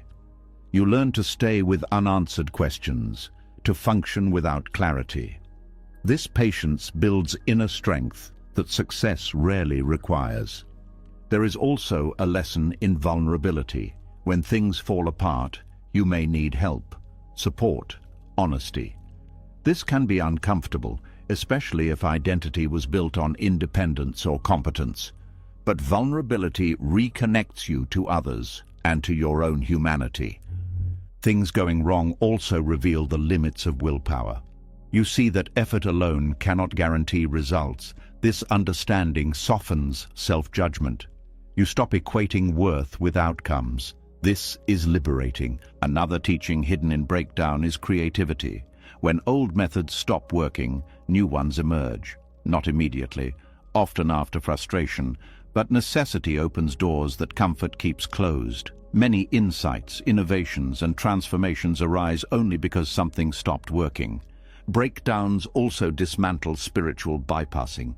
You cannot meditate your way out of real loss. You cannot affirm away grief. When things go wrong, spirituality must become embodied. It must meet pain honestly. This deepens practice beyond ideas. There is also a teaching in timing. Things often fall apart when they are no longer aligned. Not because you failed, but because conditions changed. Recognizing this reduces shame and increases wisdom. You learn to sense when something has reached its natural end. Things going wrong also clarify responsibility. You learn what you can influence and what you cannot. This clarity reduces wasted effort. You stop fighting uncontrollable factors and focus on what is actually workable. Breakdowns can also reveal resilience you didn't know you had. Not the kind that comes from bravado, but the quiet resilience of staying present through difficulty. This resilience builds confidence rooted in experience, not belief. There is also an honesty in breakdown about suffering. You stop pretending life is manageable at all times. You acknowledge uncertainty, fragility. This honesty creates depth. It removes superficial optimism and replaces it with grounded acceptance. Things going wrong also teach compassion for yourself, for others. You recognize that struggle is universal, that success is often temporary, that everyone carries unseen burdens. This recognition softens judgment. Breakdowns expose how much identity was invested in things working. When they stop, you confront the question of who you are without success, without progress, without validation. This question is uncomfortable, but it leads to a more stable sense of self. Another teaching is simplicity. When complexity collapses, what remains is often simple: breath, body, presence, connection. This simplicity is not deprivation, it is clarity. Things going wrong also slow you down enough to notice what was always there. Sensations, emotions, relationships. Life becomes less abstract and more immediate. This immediacy is fertile ground for insight. Breakdowns are also honest teachers because they don't negotiate. You can't argue with collapse, you can't reason your way out of loss. This forces surrender, not as defeat, but as realism. When surrender happens, energy returns. You stop fighting reality. You begin working with it. This shift often marks the turning point where suffering begins to transform. Things going wrong also reveal that peace does not come from circumstances aligning. It comes from relationship to circumstances. This realization is foundational. It changes how you meet future challenges. Breakdowns teach discernment. You learn which battles matter, which attachments are worth examining, which expectations were unrealistic. This discernment prevents repeated suffering. There is also a teaching in grief that follows breakdown. Grief honors what was real, what mattered. Allowing grief deepens connection to life rather than numbing it. Things going wrong also create honesty in communication. You stop performing, you speak more directly. This honesty strengthens relationships that can hold it and reveals which ones cannot. Breakdowns are often where spiritual understanding becomes embodied. Ideas are tested, concepts meet reality. What survives is what's real. What falls away was never integrated. The Dharma of things going wrong is not that life is cruel. It is that life is truthful. It reveals what comfort hides. It teaches what ease delays. When you stop seeing breakdowns as detours and start seeing them as instruction, suffering changes shape. It no longer feels meaningless. It feels difficult but coherent. Something deep has already been proven. When life breaks down, it doesn't only hurt, it reveals. It strips away the comfortable stories and leaves you face to face with what's real. And once you've seen that breakdowns carry Dharma, you start noticing something even more precise than events. You start noticing the exact places inside you that still tighten, still argue, still refuse. Those places are not random flaws. They are signals. They are the fingerprints of attachment. And if you learn how to read them, resistance stops being a problem and becomes a diagnostic tool that points straight to what you're clinging to without knowing it. There's a particular kind of discomfort that doesn't come from life itself, but from your need for life to be different. It can be small, a delay, a message left unread, someone disagreeing with you, a plan changing, a body feeling tired, a mood dropping. The mind reacts before you even notice. A tightening, a no, a subtle demand. That reaction is not just emotion, it's attachment revealing itself. Resistance is the body language of clinging. Most people think attachment means wanting nice things or loving someone too much. But in Buddhist teaching, attachment is deeper. It's the inner grip that says, I need this to be a certain way for me to be okay. It's the demand hidden inside preference. It's dependence disguised as desire. It's the belief that peace must be earned through controlling the world. Resistance shows you where that belief lives. If you want to know what you're attached to, don't look at what you say you value. Look at what you can't accept. Look at what makes you tense. Look at what triggers the urge to control, fix, avoid, or prove. Resistance is honest. It tells the truth faster than your self-image does. When you resist something, it usually means one of three things is being threatened: your comfort, your identity, or your sense of control. Each one points to a different kind of attachment, and each one can be seen clearly if you stop treating resistance like an enemy and start treating it like a signal. Start with comfort. Comfort attachment is the easiest to see and the hardest to admit because it's normal. The mind loves ease, it loves smoothness, it loves predictable pleasure. But when comfort becomes a requirement instead of a preference, resistance grows sharp. Small inconveniences feel personal. Minor stress feels unbearable. The mind starts bargaining with reality like it's negotiating with a rude cashier. This shouldn't be happening. Not today. Why now? That is comfort attachment speaking. Comfort attachment is not wrong, it's just a condition, and seeing it is freedom because it stops running your life in secret. When you notice resistance to discomfort, you begin to see how often your choices are shaped by avoidance, not because you're weak, but because the mind has learned to equate discomfort with danger. This is where practice begins, separating discomfort from danger. The body can learn that difficulty is survivable. And when it learns that, comfort attachment loosens without force. Then there is identity attachment, which is quieter but more powerful. Identity attachment is the need to be a certain kind of person: smart, kind, strong, right, good, successful, spiritual, important. When an experience threatens that image, resistance appears instantly. Criticism lands like an attack. Failure feels like humiliation. Being misunderstood feels intolerable, not because the event is catastrophic, but because the identity is being challenged. Resistance reveals the identity you are trying to protect. Watch how you react when someone sees you differently than you want to be seen. Watch what happens when you make a mistake in public. Watch the urge to explain, justify, defend, or blame. That urge is not just communication, it's self-preservation of an image. And the more you cling to image, the more you suffer when life does what life does: change, expose, and humble. This is why resistance is such a useful diagnostic tool. It shows you exactly where your self-worth is conditional.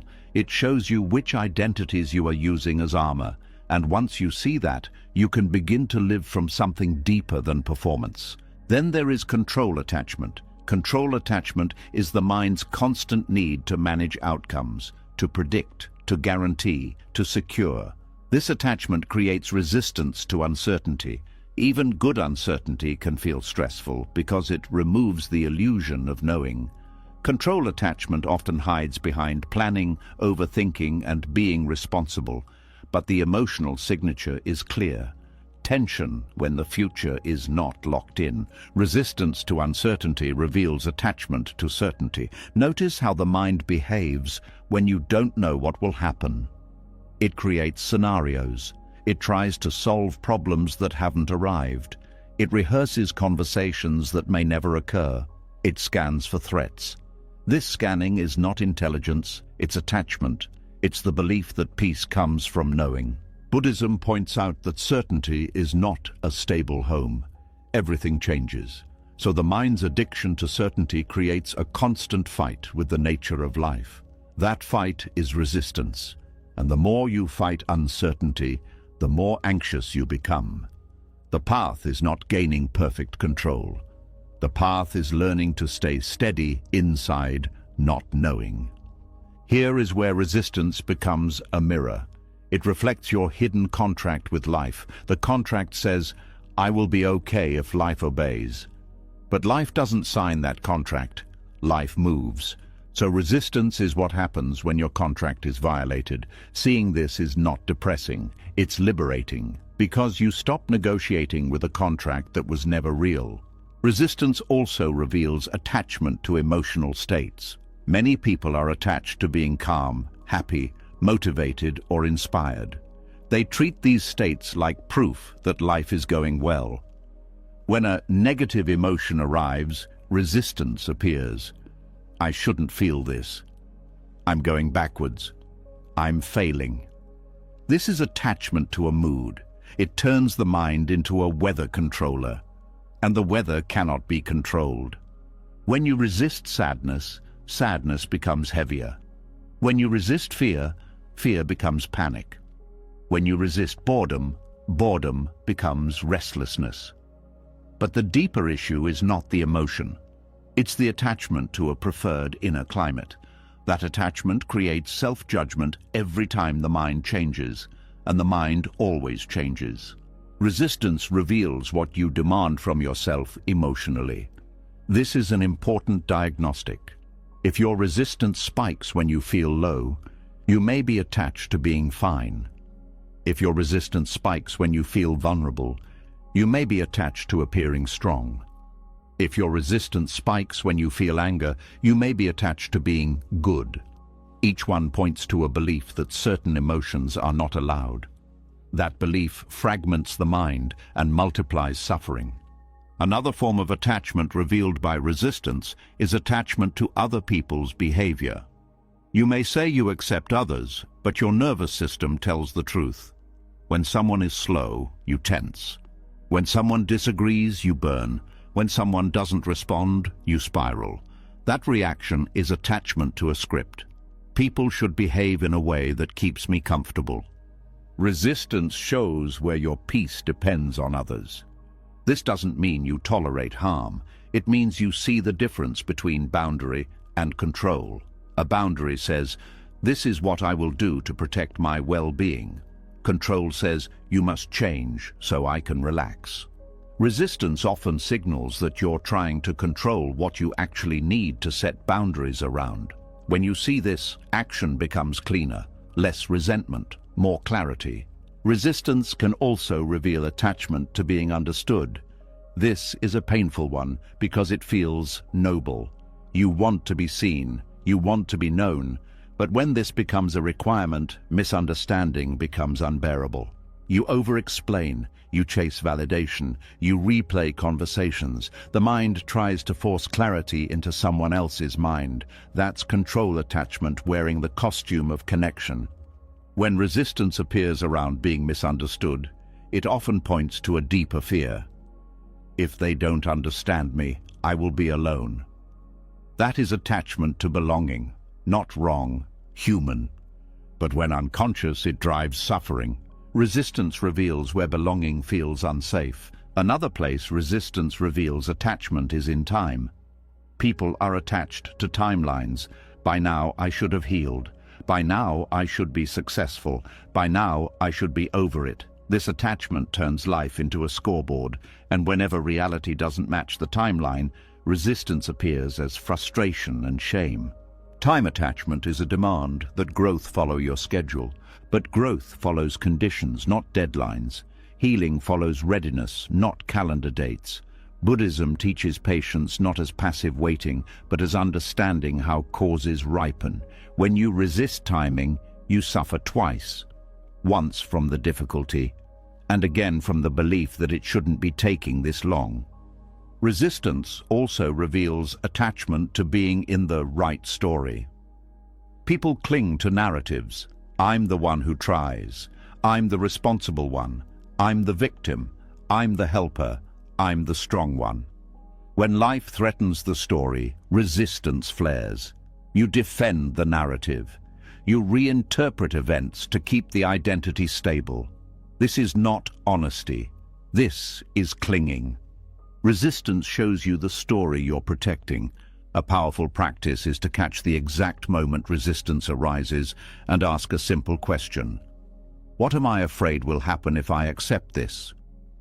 The answer is rarely about the event itself. It's about the loss of control, loss of image, loss of comfort, or loss of certainty. In other words, it's about attachment. This question is not meant to produce a perfect answer. It's meant to turn your attention toward the hidden clinging underneath the surface reaction. Over time, you begin to recognize your personal patterns, your signature attachments. Some people cling to control, others cling to approval, others cling to independence, others cling to being right. Resistance reveals your unique shape of clinging. And once you know your shape, you stop being surprised by yourself. Resistance also has different flavors.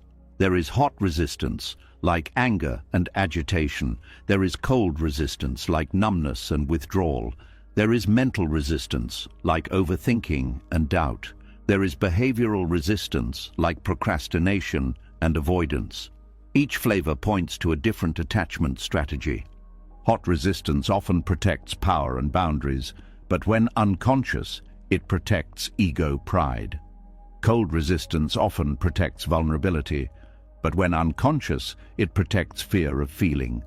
Mental resistance protects certainty, but when unconscious, it becomes a prison of endless analysis. Behavioral resistance protects comfort, but when unconscious, it becomes stagnation. None of these are moral failures. They are survival strategies built around attachment. Seeing them clearly turns them from unconscious drivers into conscious options. This is where resistance becomes extremely valuable. You stop trying to get rid of resistance. You start using it.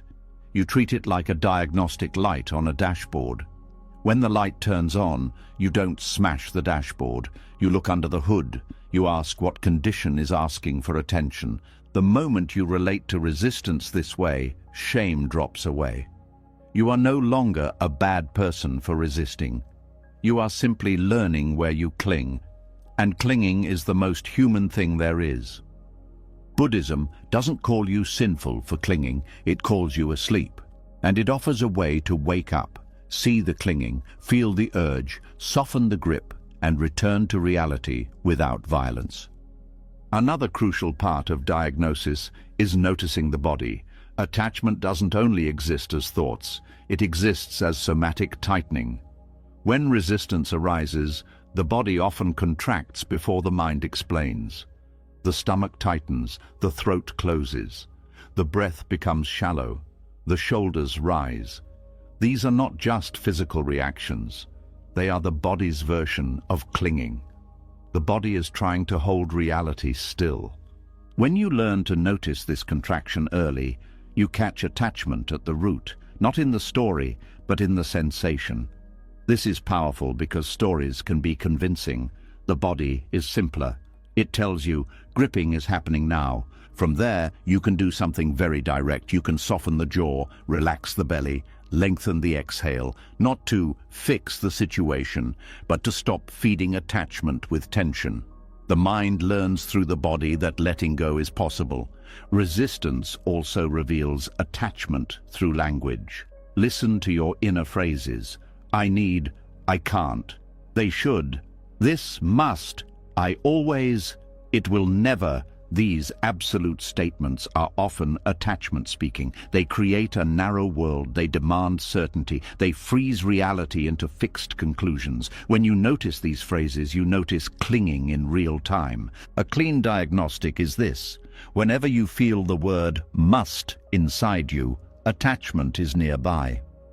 The goal is not to remove desire or preference. Buddhism doesn't ask you to become lifeless. It asks you to see the difference between preference and dependence. Preference says, I would like this, but I can meet reality. Dependence says, I need this, or I cannot be okay. Resistance reveals dependence. That's why it's so valuable. As you become skilled at reading resistance, you begin to change automatically. Not through force, but through clarity. You catch yourself earlier. You choose softer responses. You release faster. You stop turning discomfort into a crisis. You stop demanding that life match your inner contracts. And the biggest shift is this. You begin to respect reality more than your preferences. Not in a defeated way, in a grounded way. You stop arguing with facts. You stop wasting energy on what cannot be changed in the moment. You use your energy where it actually helps. This is how resistance becomes a diagnostic tool and not a life sentence. It becomes a guide that points to attachments that are still unconscious. And once an attachment becomes conscious, it weakens. Because attachment thrives in the dark. It survives through automatic behavior. But awareness shines light, and the grip loosens. As this grip loosens, you start to feel something new, a kind of honesty that is not harsh, but fearless. You stop pretending reality is something else. You stop dressing it up or pushing it away. You see it clearly, and that kind of clear seeing requires courage. It is a radical form of truth. The next teaching lives there, in that honesty where acceptance becomes the bravest thing you can do. As resistance becomes visible and attachment loosens its grip, a different kind of tension begins to surface. It's quieter but deeper. It's the discomfort of seeing clearly, not fixing, not improving, not reframing, just seeing. And this is where many people turn away again, because seeing things exactly as they are takes more courage than trying to change them. This is where acceptance reveals its true nature, not as softness, but as radical honesty.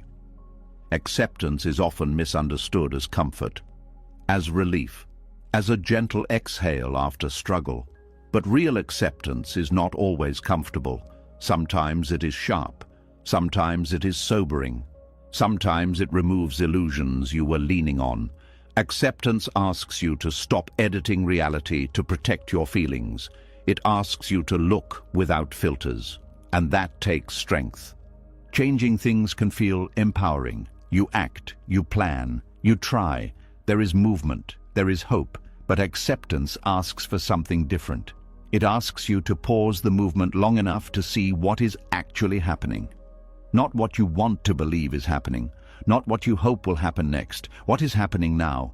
This is why acceptance is an act of honesty. And honesty can be destabilizing. The mind is very skilled at negotiation. It reframes, it rationalizes, it justifies, it tells partial truths that feel easier to live with. It's not that bad. This will pass. I'm fine. These statements are not always lies, but they are often incomplete.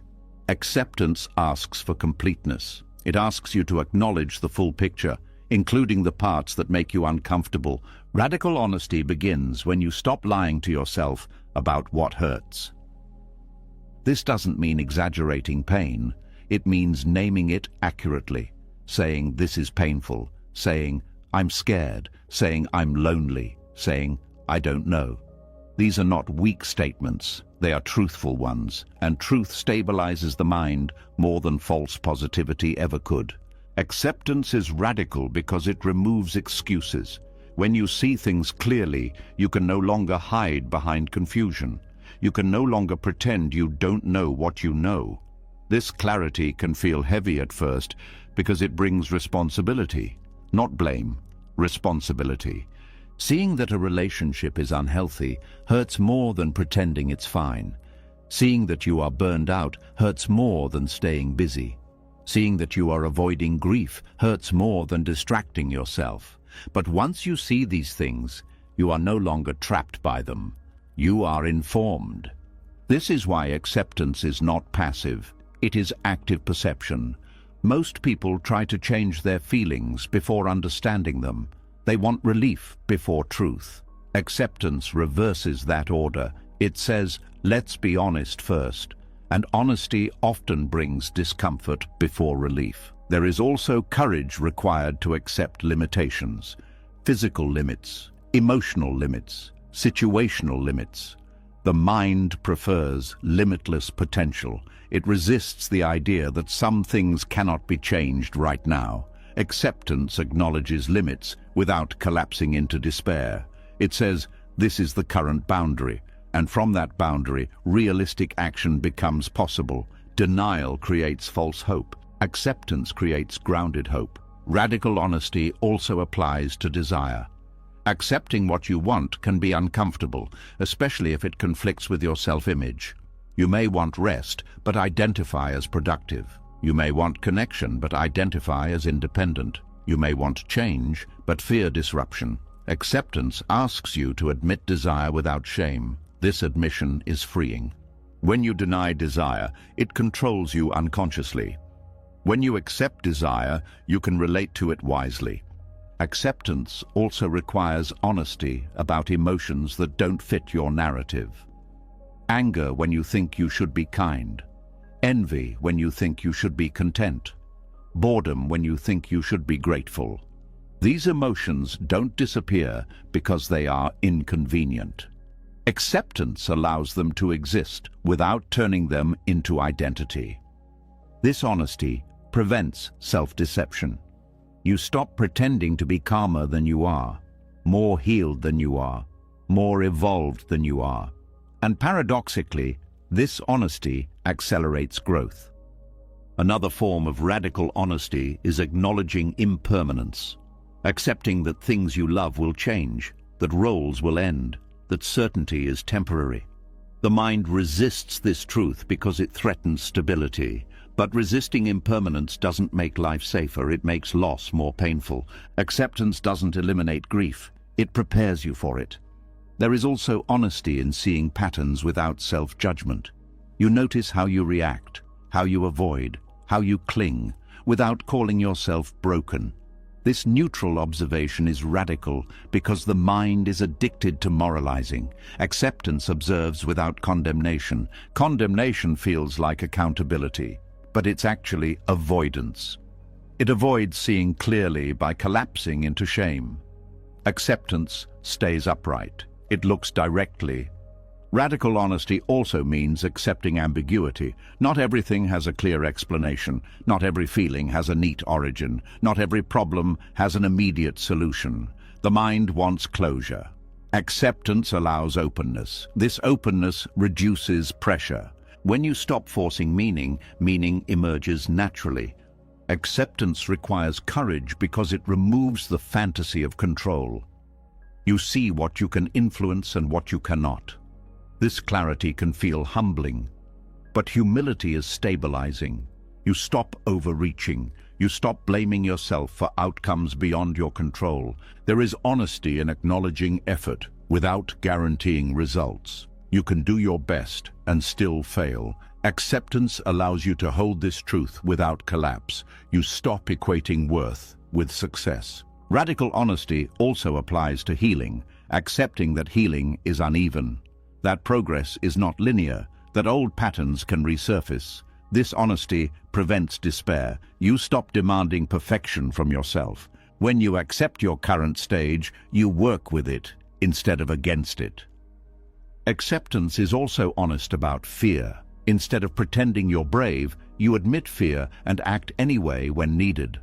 Courage is not the absence of fear, it is honesty about fear. There is honesty in accepting that some relationships will not change, some people will not understand you, some conversations will not resolve. Acceptance allows you to stop chasing closure that isn't available. This saves enormous energy. Radical honesty also includes accepting joy when it arises, without suspicion. Some people resist joy because it feels fragile. Acceptance allows joy to be experienced fully, without clinging. Acceptance is not neutral, it is intimate. It brings you closer to experience, closer to sensation, closer to truth.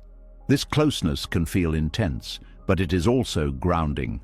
One of the deepest forms of honesty is accepting that you don't always know what's best. The ego resists this, it wants certainty. Acceptance allows learning. You become receptive. Acceptance also reveals where you've been pretending for approval, living according to expectations, suppressing parts of yourself to fit. Seeing this clearly can hurt, but it also opens the door to authenticity. Radical honesty asks you to see your life as it is, not as a project to fix, but as a reality to understand. From understanding, change becomes intelligent. When you stop arguing with reality, you hear it. And reality is always giving information. Acceptance is the willingness to receive that information without distortion. This honesty creates a solid foundation. You stop building your life on wishful thinking. You build it on what's real. This doesn't make life smaller. It makes it workable. Acceptance also requires honesty about timing. Some changes are not ready. Forcing them creates harm. Acceptance waits without giving up. Radical honesty is also gentle. It does not attack. It does not shame. It does not dramatize. It simply states what is true and stays present with it. This presence reduces anxiety because anxiety feeds on avoidance. When everything is allowed into awareness, there is less to fear. Acceptance as honesty also dissolves self-betrayal. You stop saying yes when you mean no. You stop ignoring your body. You stop overriding intuition. This alignment creates integrity. Integrity brings peace, not because life is perfect, but because you are no longer divided against yourself. Seeing things exactly as they are is difficult because it removes the comfort of illusion. But illusion always costs more in the long run. Acceptance pays up front, and the reward is clarity. When you begin to see clearly and stop lying to yourself, there is often a surprising moment of frustration. You've accepted what is, you've faced the truth, you've stopped running, and yet some things still don't change. The same patterns return, the same reactions appear, the same situations repeat themselves in new forms. This is usually the point where people feel discouraged and quietly conclude that acceptance doesn't work. But this moment is not a failure, it is a deeper invitation. Because what refuses to change is not blocking you, it is teaching you something you have not yet seen. Not all wisdom speaks loudly. Some of it is persistent, some of it repeats itself until you stop trying to move past it and start listening to it. Repeated patterns are not mistakes in your growth. They are signals that the lesson is not where you think it is. The mind often assumes that growth means change on the surface, new behavior, new outcomes, new circumstances. But Buddhism points to something subtler. Sometimes transformation is not about replacing a pattern, but about understanding why it exists. When understanding is incomplete, the pattern remains, not to punish you, but to stay visible. When something refuses to change, it usually means one of three things. Either the pattern is protecting you in a way you haven't acknowledged, or the lesson is deeper than behavior, or the conditions for change are not yet complete. All three require patience, not force. One of the most common misunderstandings is trying to eliminate a pattern instead of learning from it. You may want anxiety to disappear, but anxiety might be showing you how much you rely on certainty. You may want a relationship pattern to stop repeating, but it may be revealing how you abandon yourself to maintain connection. You may want self-doubt to end, but it may be pointing to how your worth is tied to performance. Until these insights are fully embodied, the pattern stays. Patterns repeat because they are functional. Even painful ones serve a purpose. They regulate emotions. They maintain identity. They preserve a sense of safety. The mind does not let go of what it believes is keeping you alive. So when a pattern persists, it's worth asking, what is this protecting me from? This question shifts the tone from frustration to curiosity. Often, repeated patterns are built around early conditioning, ways you learn to survive emotionally, ways you learn to stay connected, ways you learn to avoid harm. These strategies worked once. They may no longer be needed, but the nervous system doesn't update automatically. It updates through felt safety, not logic. This is why insight alone doesn't always create change. You can understand a pattern intellectually and still feel pulled by it emotionally. The body has its own timeline. Repetition gives the body time to learn something new. What refuses to change also reveals where acceptance is still partial. You may accept a situation mentally, but still resist it emotionally. You may accept pain, but still demand resolution. You may accept uncertainty, but still seek control in subtle ways. The pattern continues because some layer of resistance remains unnoticed. This doesn't mean you're doing something wrong, it means awareness is still unfolding. There is also wisdom in recognizing that not everything is meant to change quickly. Some patterns dissolve slowly, like ice melting. If you try to rush that process, you create more tension. Tension reinforces the pattern. Patience allows it to soften. Repeated patterns also show you what you are identified with. If a behavior keeps returning, it may be tied to how you see yourself. Letting go of the behavior would mean letting go of an identity. That loss can feel frightening, even if the identity causes suffering. For example, someone who identifies as the caretaker may repeatedly attract situations where they are needed, even when exhausted, even when resentful. The pattern persists not because they enjoy suffering, but because the identity feels meaningful. Until that meaning is examined, the pattern remains. Another person may repeatedly sabotage opportunities, not because they don't want success, but because success threatens belonging or safety. The pattern protects something deeper than comfort. When you stop judging the pattern and start listening to it, its intelligence becomes clearer. There is also a lesson in how you respond to the repetition. Do you become impatient? Do you shame yourself? Do you give up?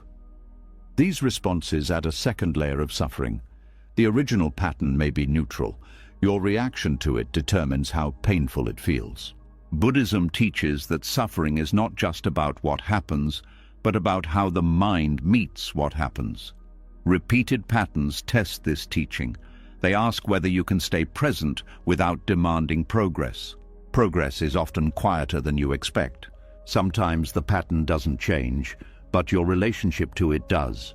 You notice it sooner, you react less intensely, you recover faster. These are not small shifts. They are signs of integration, but the mind often dismisses them because it is looking for dramatic transformation.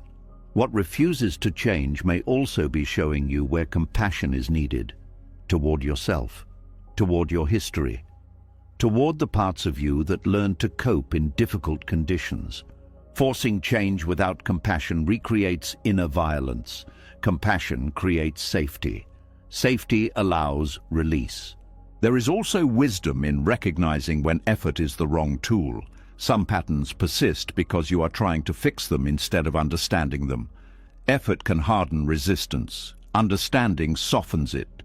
When transformation feels blocked, it's often because the mind is trying to control the outcome instead of meeting the process. Life does not respond to force in these areas. It responds to presence. Repeated patterns also teach humility. They remind you that growth is not a straight line, that insight doesn't make you immune to conditioning, that being aware doesn't mean being finished. This humility is stabilizing. It prevents spiritual arrogance and self-judgment alike. Some patterns persist because they are not yours alone.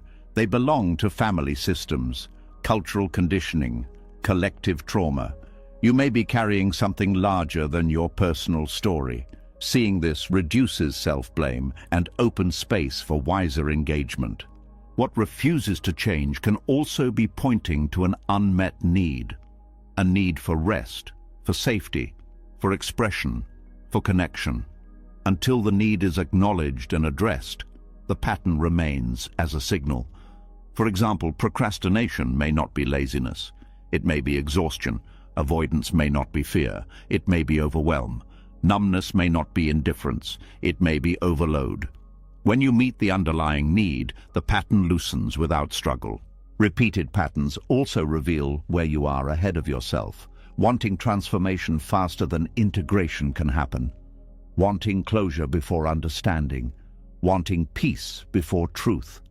This impatience is human, but it adds pressure. Pressure delays learning. The silent wisdom of repetition asks you to slow down. There is also teaching in the exact form the pattern takes. When does it appear? With whom? Under what conditions? At what emotional temperature? These details are not random, they are data. They show the pattern's function. Buddhist practice encourages careful observation without interference. Not to analyze endlessly, but to see clearly. When you observe a pattern without trying to change it, it often changes on its own. Not because you controlled it, but because awareness reorganized it. Sometimes what refuses to change is not meant to change at all. Some limitations are part of being human. Sensitivity, vulnerability, aging, loss. These are not problems to solve. They are realities to relate to wisely. Trying to change them creates suffering. Accepting them creates depth. Distinguishing between what can change and what must be accepted is a form of wisdom. Repeated frustration often comes from trying to change what requires acceptance or accepting what requires action. Patterns help clarify this distinction. There is also wisdom in recognizing when you are trying to transform to escape discomfort rather than to understand life. Transformation driven by avoidance creates new patterns. Transformation driven by insight creates freedom. What refuses to change often holds the key to your deepest attachment. The thing you want to be done with the most is often the thing asking for the most honesty. Not more effort, more presence. Repetition can also teach trust. Trust that life is not done with you, that growth is still happening even when it feels stuck, that learning continues beneath the surface. Many people abandon practice at this stage because they confuse repetition with failure. But repetition is not regression, it is refinement. Each time a pattern returns, you meet it with slightly more awareness, slightly less fear, slightly more space. These subtle shifts accumulate. One day, the pattern no longer needs to return, not because you defeated it, but because it completed its teaching. And when that happens, it often feels quiet. Not dramatic, not triumphant, just simple. The pattern no longer has work to do. The silent wisdom of what refuses to change is patience. It teaches you to stop chasing transformation and start embodying understanding. After watching patterns repeat and learning not to rush their disappearance, something subtle begins to relax. The constant effort to fix, understand, or improve softens. The grip loosens. And in that loosening, a quiet shift happens that many people don't expect. Insight begins to appear on its own, not because you forced it, not because you analyzed harder, but because you finally stopped interfering. This is the moment where letting be reveals its quiet power. Letting be is often misunderstood as doing nothing, as giving up, as disengagement. But letting be is not absence of awareness. It is the absence of interference. It is the mind stepping out of its own way. And when the mind stops obstructing itself, it reorganizes naturally. the way a shaken glass of water settles when left alone. For a long time, effort felt necessary. You tried to think your way through pain. You tried to understand every reaction. You tried to manage emotions, correct thoughts, adjust behavior. This effort wasn't wrong. It brought you to the edge. But beyond that edge, effort becomes noise. It keeps the mind busy when what's needed is space. The mind is not broken. It doesn't need to be fixed. It needs conditions where it can settle. Letting be creates those conditions. When resistance dissolves, the nervous system relaxes. Not all at once, not dramatically, but enough for perception to widen. Thoughts slow down without being pushed. Emotions move without being blocked. Sensations are felt without commentary. In this environment, insight arises naturally. The way understanding appears when you stop arguing with facts. One of the biggest misunderstandings is believing insight comes from effortful thinking. In reality, thinking often delays insight. It keeps you circling the same material from different angles, mistaking movement for progress. Letting be interrupts this loop. It removes mental friction, and when friction is gone, clarity appears. Insight is not created, it is revealed. When you stop analyzing, the mind begins to connect things on its own, not through logic, but through recognition. You suddenly see why a pattern existed, why a reaction kept happening, why a situation felt stuck. This seeing is not linear. It arrives whole, quiet, obvious. And once seen, it cannot be unseen. This is why insight often feels simple in hindsight. You wonder how you missed it, but you didn't miss it. You were too busy trying to get somewhere else. Letting be also reorganizes attention. Instead of being pulled constantly into thought, attention rests more in direct experience, in the body, in sensation, in the present moment. This grounded attention stabilizes the mind. From stability, understanding deepens. When attention is scattered, insight is fragmented. When attention is settled, insight integrates. Another important shift is that letting be removes urgency. Urgency is one of the biggest obstacles to insight. When you feel pressured to understand, pressured to heal, pressured to change, the mind tightens. Tightness narrows perception. Letting be removes the pressure, and with pressure gone, the mind opens. Openness is the soil insight grows in. Letting be also changes how memory operates. Instead of replaying the past compulsively, memories surface when they are relevant. You don't force reflection. Reflection arises. A memory appears, not as rumination, but as context. It shows you something new about an old experience. This is natural integration. When resistance dissolves, the mind trusts itself more. It no longer believes it must control every process. This trust allows unconscious material to surface safely. Feelings, realizations, and connections emerge without overwhelm. The mind processes what it's ready to process. Insight does not rush. It respects timing. Letting be also reduces inner commentary. The constant narrator quiets. You're no longer explaining experience to yourself in real time. This silence is not empty, it's receptive. In that receptivity, subtle insights appear, not as thoughts, but as shifts in understanding. These shifts often show up as changes in behavior without decision. You respond differently without planning to. You don't react where you used to. You choose rest where you used to push. You speak honestly where you used to avoid. These changes are signs that the mind has reorganized at a deeper level. Effort changes behavior temporarily. Insight changes behavior permanently.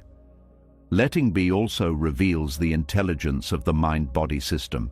When you stop forcing, the body releases tension on its own. Breathing deepens naturally. Posture adjusts. Energy flows more evenly. These physical shifts support mental clarity. You think better when the body is not braced. This is why over-efforting often leads to burnout. It ignores the body's role in understanding. Letting be brings the body back into the process. Another aspect of letting be is allowing emotions to complete themselves. When you don't interfere, emotions rise, peak, and fall. This completion frees mental space. Unfinished emotions occupy attention. Completed emotions release it. With more space, insight becomes possible. Letting be also dismantles the belief that you must constantly work on yourself. This belief creates endless dissatisfaction. There is always something to improve, something to fix, something to transcend. Letting be introduces a radical alternative, allowing yourself to be exactly where you are without conditions. This allowance does not freeze growth. It accelerates it. When you stop demanding change, change happens organically. The mind no longer rebels against pressure. It cooperates with reality. This cooperation allows learning to integrate. Insight also arises because letting be reduces fear. Fear constricts awareness. When fear softens, awareness expands. Expanded awareness sees connections fear could not tolerate. For example, you may suddenly understand that a fear you've carried was never about the present situation. It was about an old wound. This understanding doesn't come from analysis. It comes from safety. When the nervous system feels safe enough, it allows truth to surface. Letting be creates safety. Another reorganization happens in values. When you stop forcing outcomes, you become clearer about what truly matters. Not what looks good, not what you thought you wanted, but what actually nourishes you. This clarity changes decisions without effort. Letting be also reveals the difference between control and influence. You see what you can affect and what you cannot. This distinction reduces frustration. You stop wasting energy on the impossible. You focus on what's workable. Insight is often about subtraction, not addition. Letting be removes false assumptions, false urgency, false responsibility. What remains is simpler and more accurate. Letting be also breaks the habit of self-surveillance. You stop watching yourself constantly. This reduces performance anxiety. You become more authentic. Authenticity creates coherence. Coherence supports clarity. Another important change is how the mind relates to not knowing. Instead of rushing to answers, you become comfortable with open questions. This comfort allows deeper answers to emerge over time. Not forced answers, real ones. Insight often comes after you stop looking for it. Letting be also shifts how you listen to yourself, to others. You hear more, you interrupt less, you respond instead of react. This listening reveals information you missed before. When resistance dissolves, the mind becomes less defensive. Defensiveness blocks learning. Openness invites it. Another reorganization occurs in identity. You stop trying to be someone specific. The need to define yourself relaxes. Without rigid identity, experience flows more freely. You're not constantly checking whether something fits your story. This freedom allows new perspectives. Letting be does not mean drifting aimlessly. It means aligning with reality instead of fighting it. Alignment creates momentum without strain. There is also a shift in how mistakes are processed. Without resistance, mistakes become information instead of evidence of failure. This changes how quickly you learn. You adjust naturally, no shame required. Insight arising from letting be feels different from insight gained through effort. It feels gentle, non-confrontational, almost obvious. You don't feel the need to announce it. It simply becomes part of how you see. This kind of insight is stable because it is embodied. It lives in perception, not belief. Letting be also changes your relationship with silence. Silence stops feeling empty or awkward. It becomes fertile. Insight often appears in silence because silence is where nothing is being pushed away. Another subtle shift is the end of inner commentary about progress. You stop asking, "Am I doing this right?" This question dissolves when you trust the process. Trust allows deeper relaxation. Deeper relaxation allows deeper understanding. Letting be is not a technique. It's a stance, a willingness to stop interfering with experience. When adopted consistently, the mind reorganizes itself around truth instead of defense. This reorganization doesn't happen once, it happens in layers. Each time resistance dissolves, another layer integrates. Each time you let be, another piece falls into place. The beauty of this process is that it requires no special ability, no belief, no perfection, just willingness to stop pushing. As insight begins to arise without force and the mind learns to settle on its own, another habit becomes visible. It's an old one, deeply respected, often praised. The habit of enduring, of pushing through, of holding on until it's over. Many people believe this is strength, and sometimes it is. But often, endurance is confused with understanding. And this confusion quietly extends suffering far beyond what is necessary. There is a certain pride in saying, "I can handle it," a belief that pain proves character, that struggle builds worth, that staying hard protects you. This belief is not accidental. It is taught, it is reinforced. But Buddhism makes a clear distinction here. Endurance is not the same as wisdom. And surviving something is not the same as learning from it. Endurance is about resisting collapse. Understanding is about seeing clearly. When you tough something out, you tighten, you brace, you hold your breath emotionally and sometimes physically. The mind narrows, the body contracts. The goal becomes getting through. This can be useful in emergencies. But when endurance becomes the default response to inner difficulty, it turns into quiet violence against yourself. Endurance says, "I will not break." Understanding asks, "What is happening?" Endurance ignores signals. Understanding listens to them. When you endure pain without awareness, you suppress information. You push past discomfort without learning what it's trying to show you. The pain may eventually pass, but the lesson doesn't land. So the same pain returns later, in a different form. This is why people say they've been strong their whole lives, but still feel exhausted. They survived, but they didn't integrate. Understanding shortens suffering because it completes the process. Endurance keeps you in time, waiting for the pain to end. Understanding brings you into the present, meeting pain as it is. Pain is always happening now. Suffering is created when the mind lives ahead of itself, counting how long it has lasted or how long it might continue. When you endure, you live in anticipation. When you understand, you live in contact. Endurance also creates identity. I am someone who can handle pain. This identity can become a trap.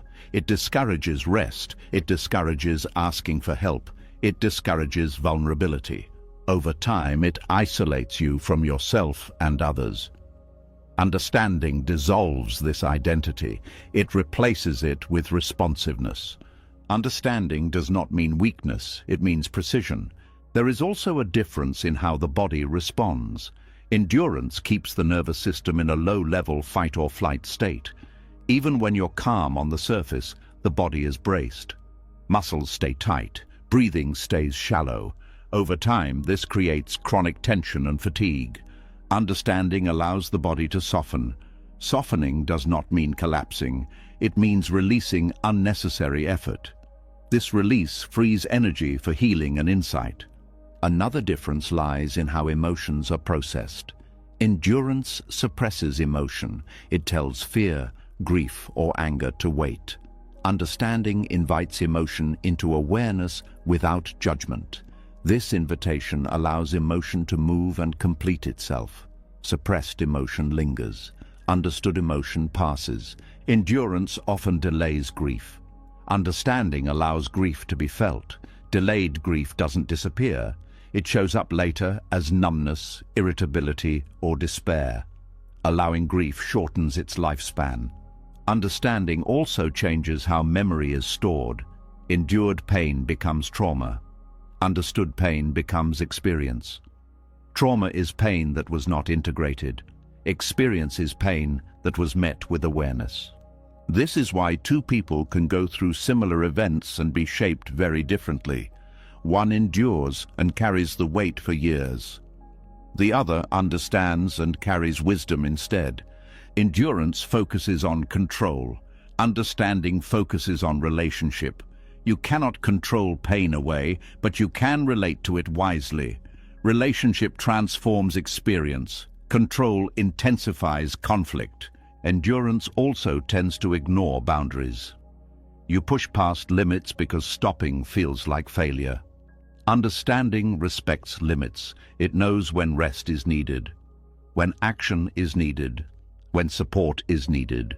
This respect prevents burnout. Another key difference is how each responds to repetition. When the same issue returns, endurance feels defeated. Why am I still dealing with this? Understanding becomes curious. What hasn't been seen yet? This curiosity opens new layers of insight. Endurance often relies on willpower. Willpower is finite. It runs out. Understanding relies on awareness. Awareness does not deplete, it expands. Endurance also hardens perception. You become less sensitive because sensitivity feels dangerous. Understanding increases sensitivity without overwhelm. You become more attuned, not more fragile. Understanding also reduces fear of pain. Not because pain disappears, but because you trust your ability to meet it. Endurance creates fear of breaking. Understanding creates confidence in resilience. Another difference is in how each handles uncertainty. Endurance demands certainty. Just tell me when this will end. Understanding tolerates uncertainty. It stays present without guarantees. This tolerance reduces anxiety. Endurance often comes with self-judgment. I should be stronger. Others have it worse. Understanding removes comparison. It honors experience without ranking. Understanding also changes how you learn. Instead of learning through repeated suffering, you learn through awareness. This makes growth gentler and faster. Endurance keeps you stuck in reaction. Understanding creates response. Reaction is automatic and unconscious. Response is chosen and informed. Endurance often leads to emotional shutdown. Understanding leads to emotional intelligence. You learn the language of your own experience. Another difference lies in time. Endurance extends suffering because it resists it. Understanding shortens suffering by meeting it. Pain that is fully met does not linger. Endurance builds walls. Understanding builds bridges. Bridges between body and mind, between emotion and insight, between pain and meaning. Understanding also allows humor to return. Not forced positivity, but lightness that comes from perspective. Endurance is heavy. Understanding has space. Endurance often isolates. Understanding connects. You feel less alone because you recognize your experience as human, not personal failure. Understanding also reshapes motivation. You stop pushing yourself to prove worth. You act from care instead of pressure. There is also a moral dimension. Endurance can become self-righteous. I suffered, so others should too. Understanding breeds compassion. You don't wish unnecessary pain on anyone. Endurance can coexist with denial. Understanding cannot. It requires honesty. Understanding also brings forgiveness, not as an idea, but as a natural release when resentment is seen clearly. Endurance often leads to delayed collapse.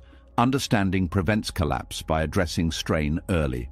Another subtle difference is how silence is experienced. Endurance fills silence with tension. Understanding allows silence to be restful.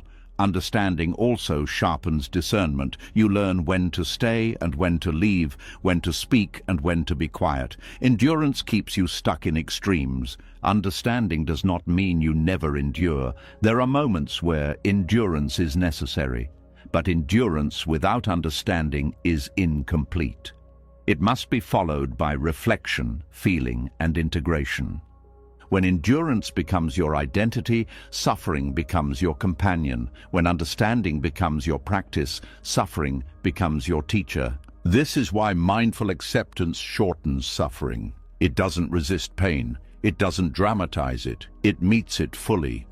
And what is fully met does not need to repeat. Understanding also creates dignity. You don't minimize your experience. You don't exaggerate it. You honor it. As the difference between endurance and understanding becomes clear, another truth quietly steps forward. Much of what you have been resisting was never about the pain itself. It was about what the pain pointed to: change, loss, uncertainty, the slow, undeniable movement of life. This is where resistance reveals its deepest root. Beneath anger, beneath fear, beneath control, there is a refusal to face impermanence, and that refusal shapes far more suffering than we realize. There is something deeply unsettling about things not staying the same. Even when change is gentle, it carries a quiet threat. It reminds you that nothing you hold is guaranteed. Not relationships, not health, not identity, not even this moment. Resistance often begins right here, not because the present is unbearable, but because it is unstable. Impermanence is not an abstract idea. It is felt in the body, in the tightening when something shifts, in the sadness when something fades, in the anxiety when the future feels open. Resistance is the mind's attempt to freeze what is moving, to hold what is already slipping. The present moment is always changing. Even as you notice it, it is already different. This constant movement is subtle, but the nervous system senses it. And when the nervous system has learned to equate stability with safety, impermanence feels like danger. Resistance becomes a defense. This is why people resist feelings. Emotions change identity. They move you from one state to another. Joy fades, sadness arrives, fear rises, calm dissolves. The mind resists these shifts because each one reminds it that nothing lasts.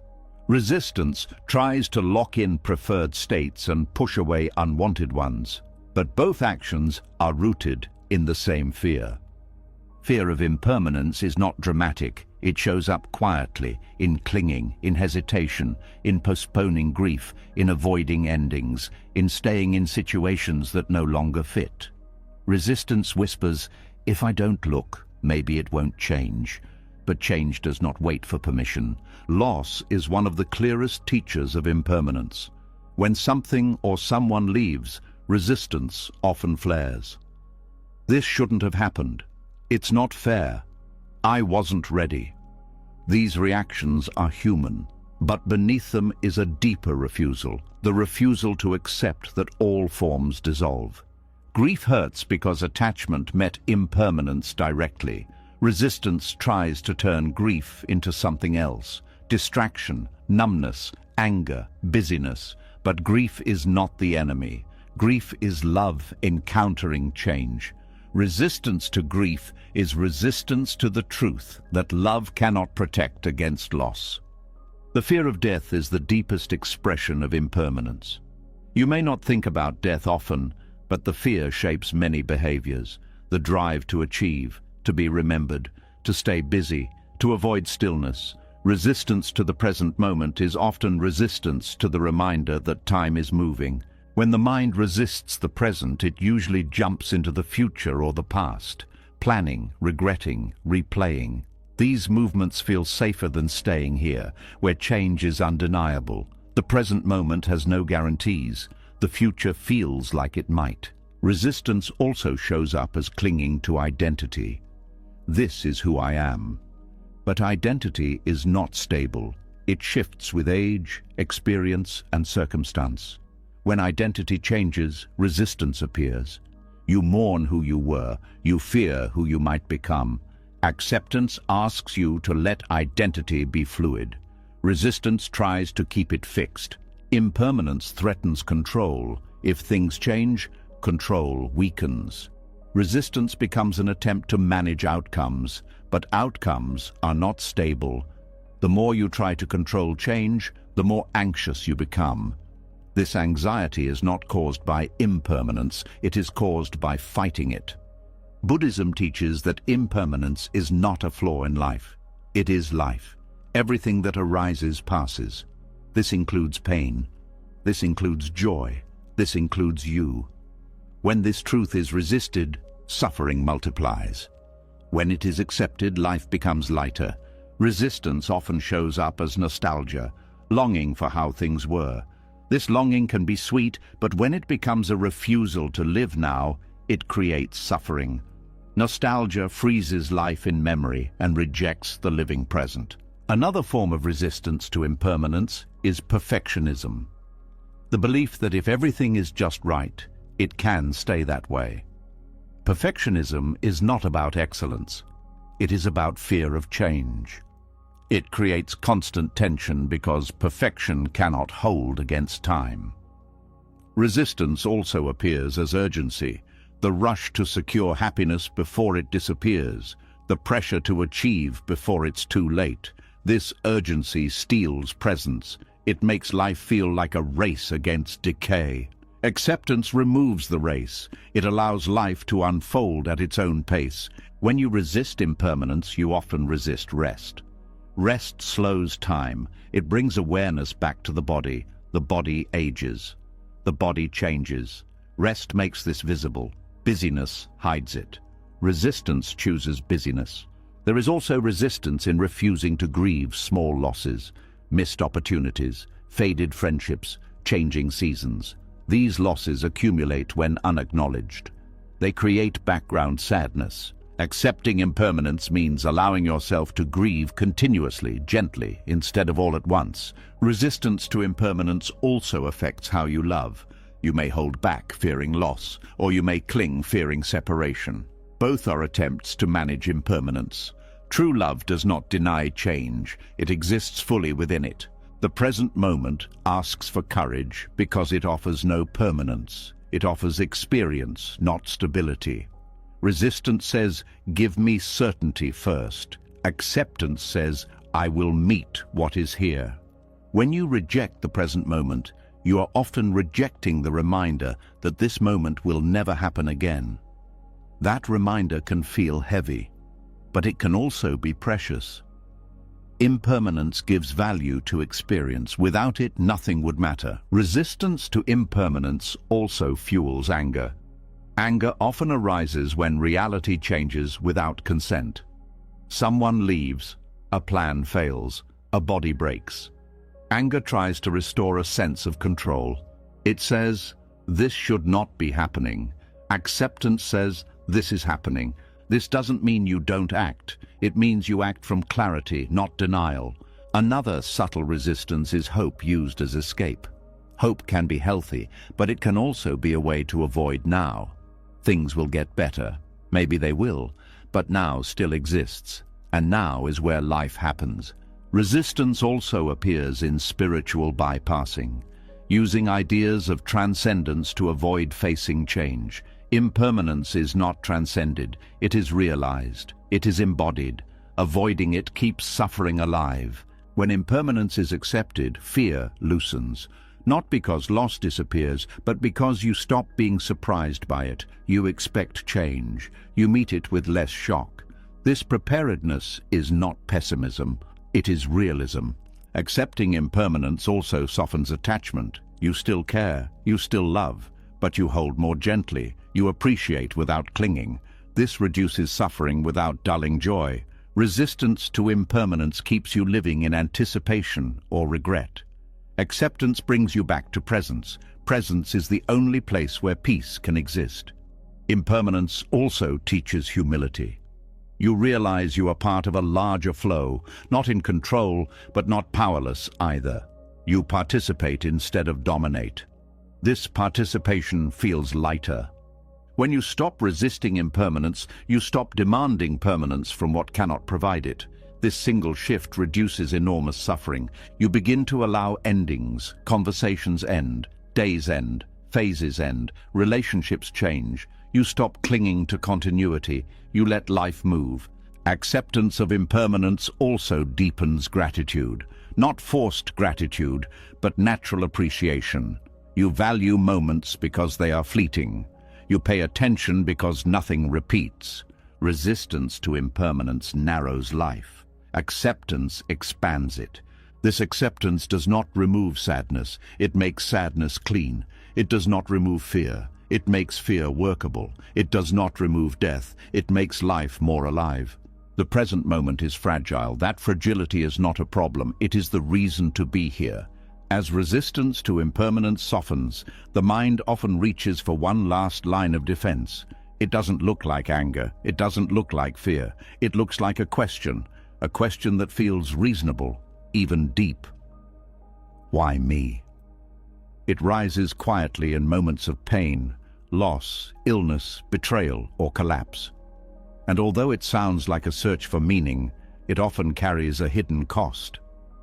This question can either open the door to wisdom or lock you deeper into suffering, depending on where it comes from. The words, "why me?" are not neutral. They carry a posture. When they arise from resistance, they turn life into a courtroom. Reality becomes the accused. You become the victim. And suffering becomes personal, targeted, unfair.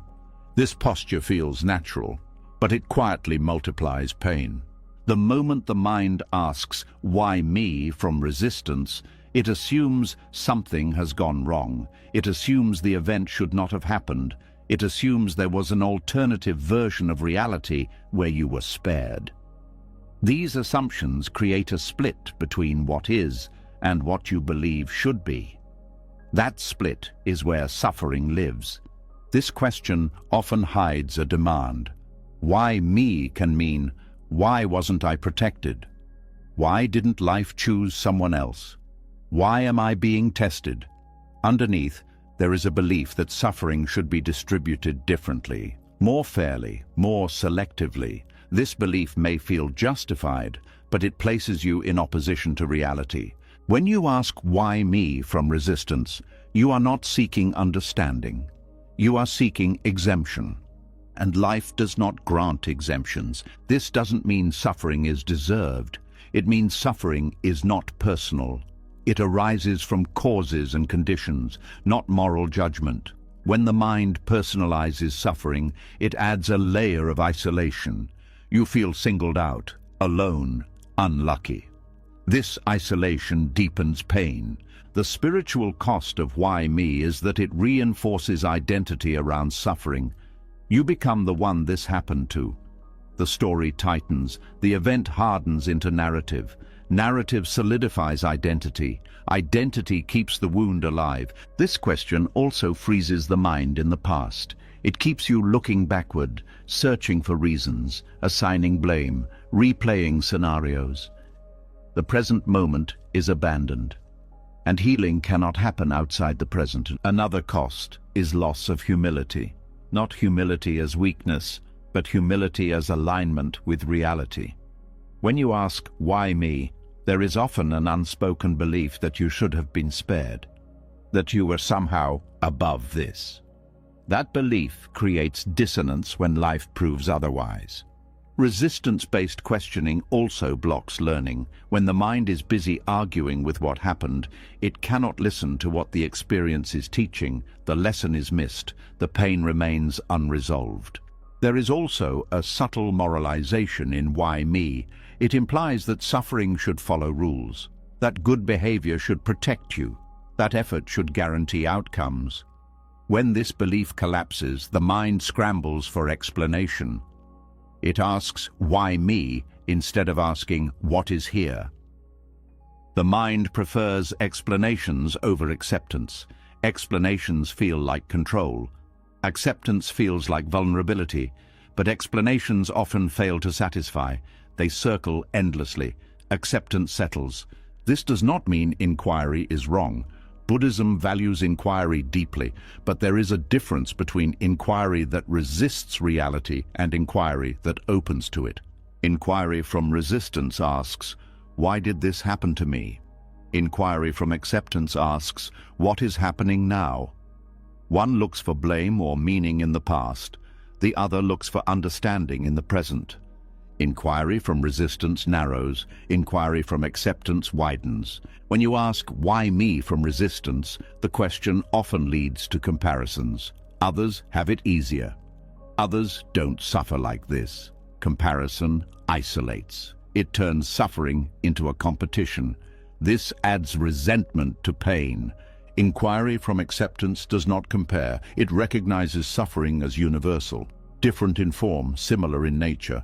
This recognition brings connection instead of isolation. Another cost of resistance-based questioning is spiritual bypassing. You may look for cosmic reasons, lessons assigned by fate, tests from the universe. These ideas can feel comforting, but they often keep you from feeling what is actually happening. They turn pain into abstraction. Acceptance-based inquiry stays grounded. It asks, what am I feeling? Where is this in my body? What does this experience need right now? These questions do not escape pain, they meet it. The question, why me, can also block compassion for yourself. When you believe something shouldn't have happened, you may judge yourself for not handling it better. I should be stronger. I should be over this. This judgment adds another layer of suffering. Acceptance-based inquiry removes this judgment. It allows kindness. This is hard. Anyone would struggle. This kindness does not weaken you. It stabilizes you. There is also a temporal cost. Why me keeps you stuck in the moment of impact. Acceptance-based inquiry moves you into the process of integration. You stop reliving the wound and start digesting it. Resistance-based questioning often seeks certainty, a final answer that will make everything make sense. But life does not offer such answers. The search becomes endless. Acceptance-based inquiry tolerates uncertainty. It does not demand closure before healing. Another hidden cost is the erosion of trust. When you believe life singled you out, you stop trusting existence. You brace for more attacks. This vigilance creates chronic stress. Acceptance-based inquiry rebuilds trust, not by promising safety, but by proving you can meet whatever arises. When inquiry comes from acceptance, it feels different. It is slower, softer. It does not rush to conclusions. It allows silence. In that silence, insight appears naturally. For example, instead of, why did this happen to me, acceptance-based inquiry might sound like, what is this showing me about what matters? Or, what has this revealed about my attachments? Or, how has this changed me? These questions do not argue with reality. They learn from it.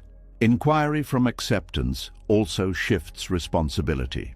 Not responsibility for causing the event, but responsibility for relating to it. You stop asking life to justify itself. You begin to respond wisely. Another difference is emotional tone. Why me from resistance carries bitterness. Inquiry from acceptance carries curiosity. Curiosity does not deny pain. It makes pain workable. The mind often fears that letting go of why me means giving up meaning, but the opposite is true. Meaning does not come from explanations imposed on life. It comes from understanding gained through experience. Resistance-based questioning tries to extract meaning before understanding. Acceptance-based inquiry allows understanding to mature into meaning. There is also a relational cost.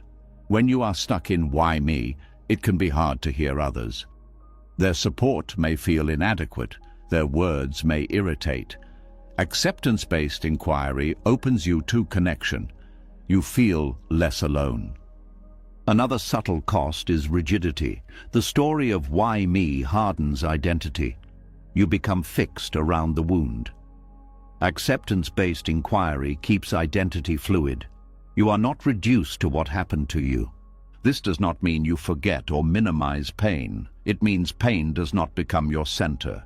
When inquiry shifts from resistance to acceptance, something important happens. The question loses its edge. It no longer demands an answer. It becomes a doorway. You move from interrogation to exploration. Exploration allows discovery. You discover resilience you didn't know you had.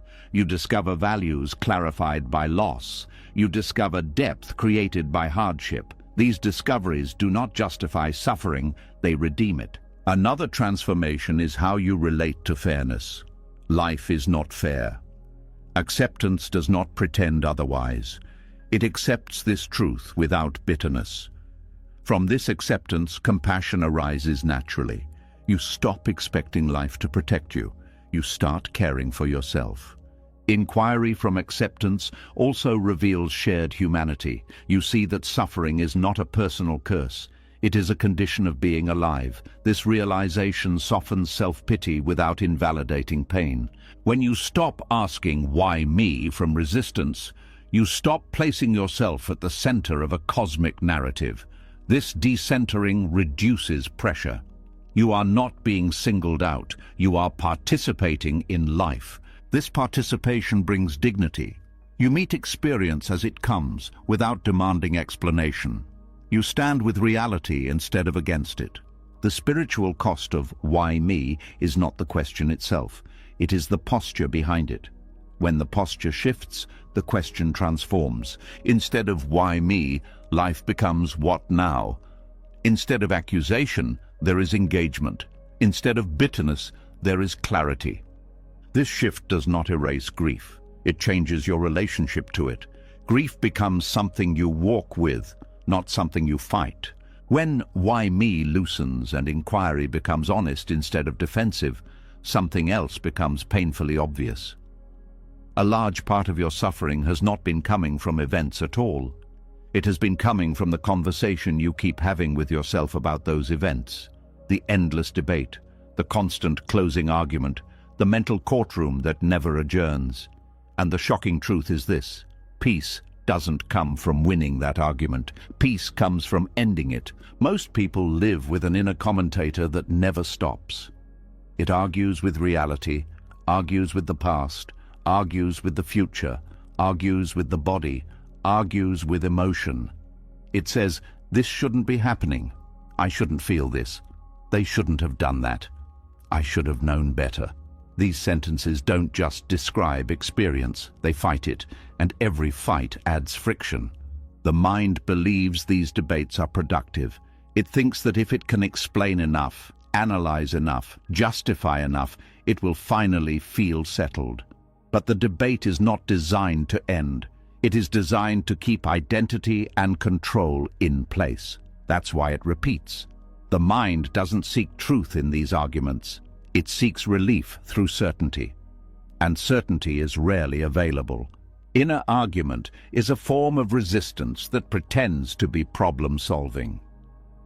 To see this clearly, notice what happens when you replay a painful moment. The mind doesn't simply remember.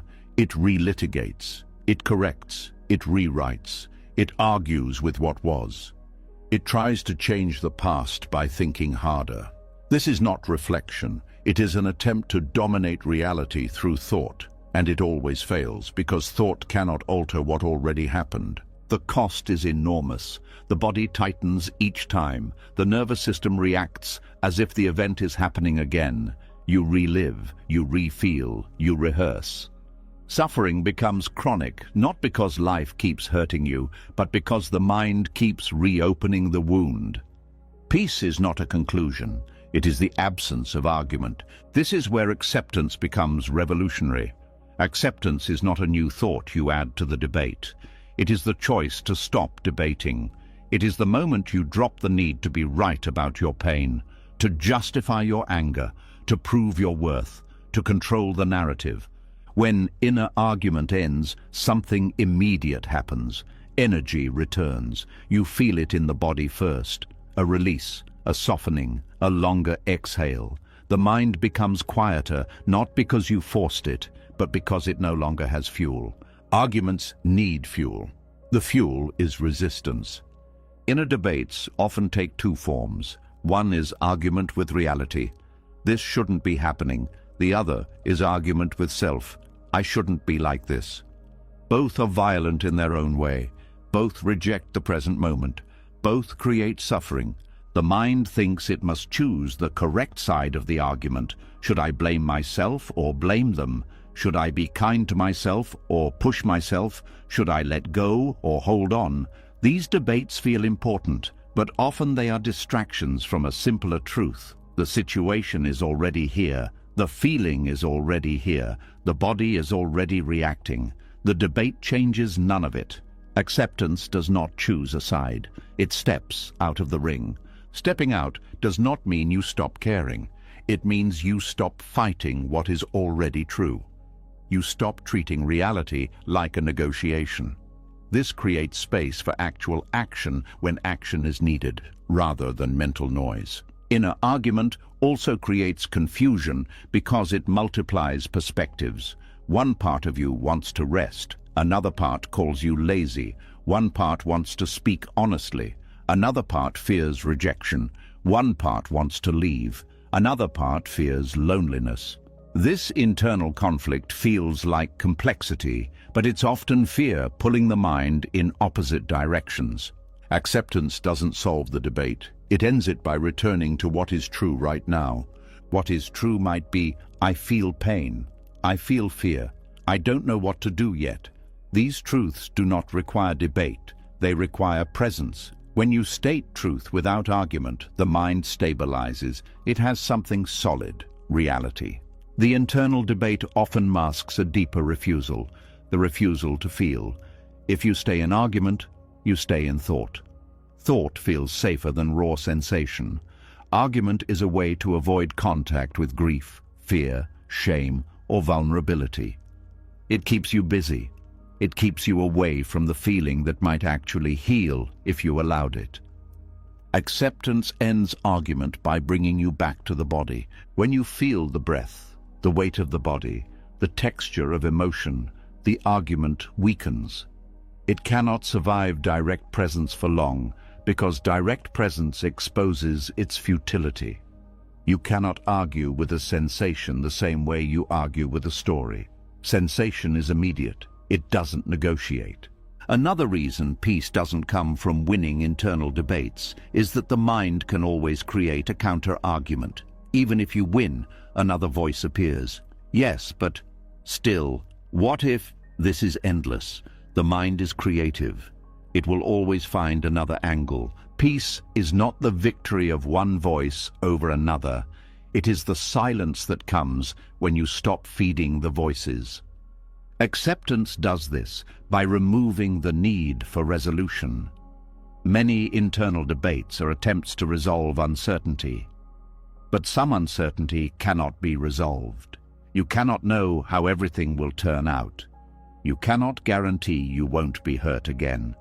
You cannot make the past perfect. When you accept this, the debate loses its purpose. The mind argues because it wants certainty.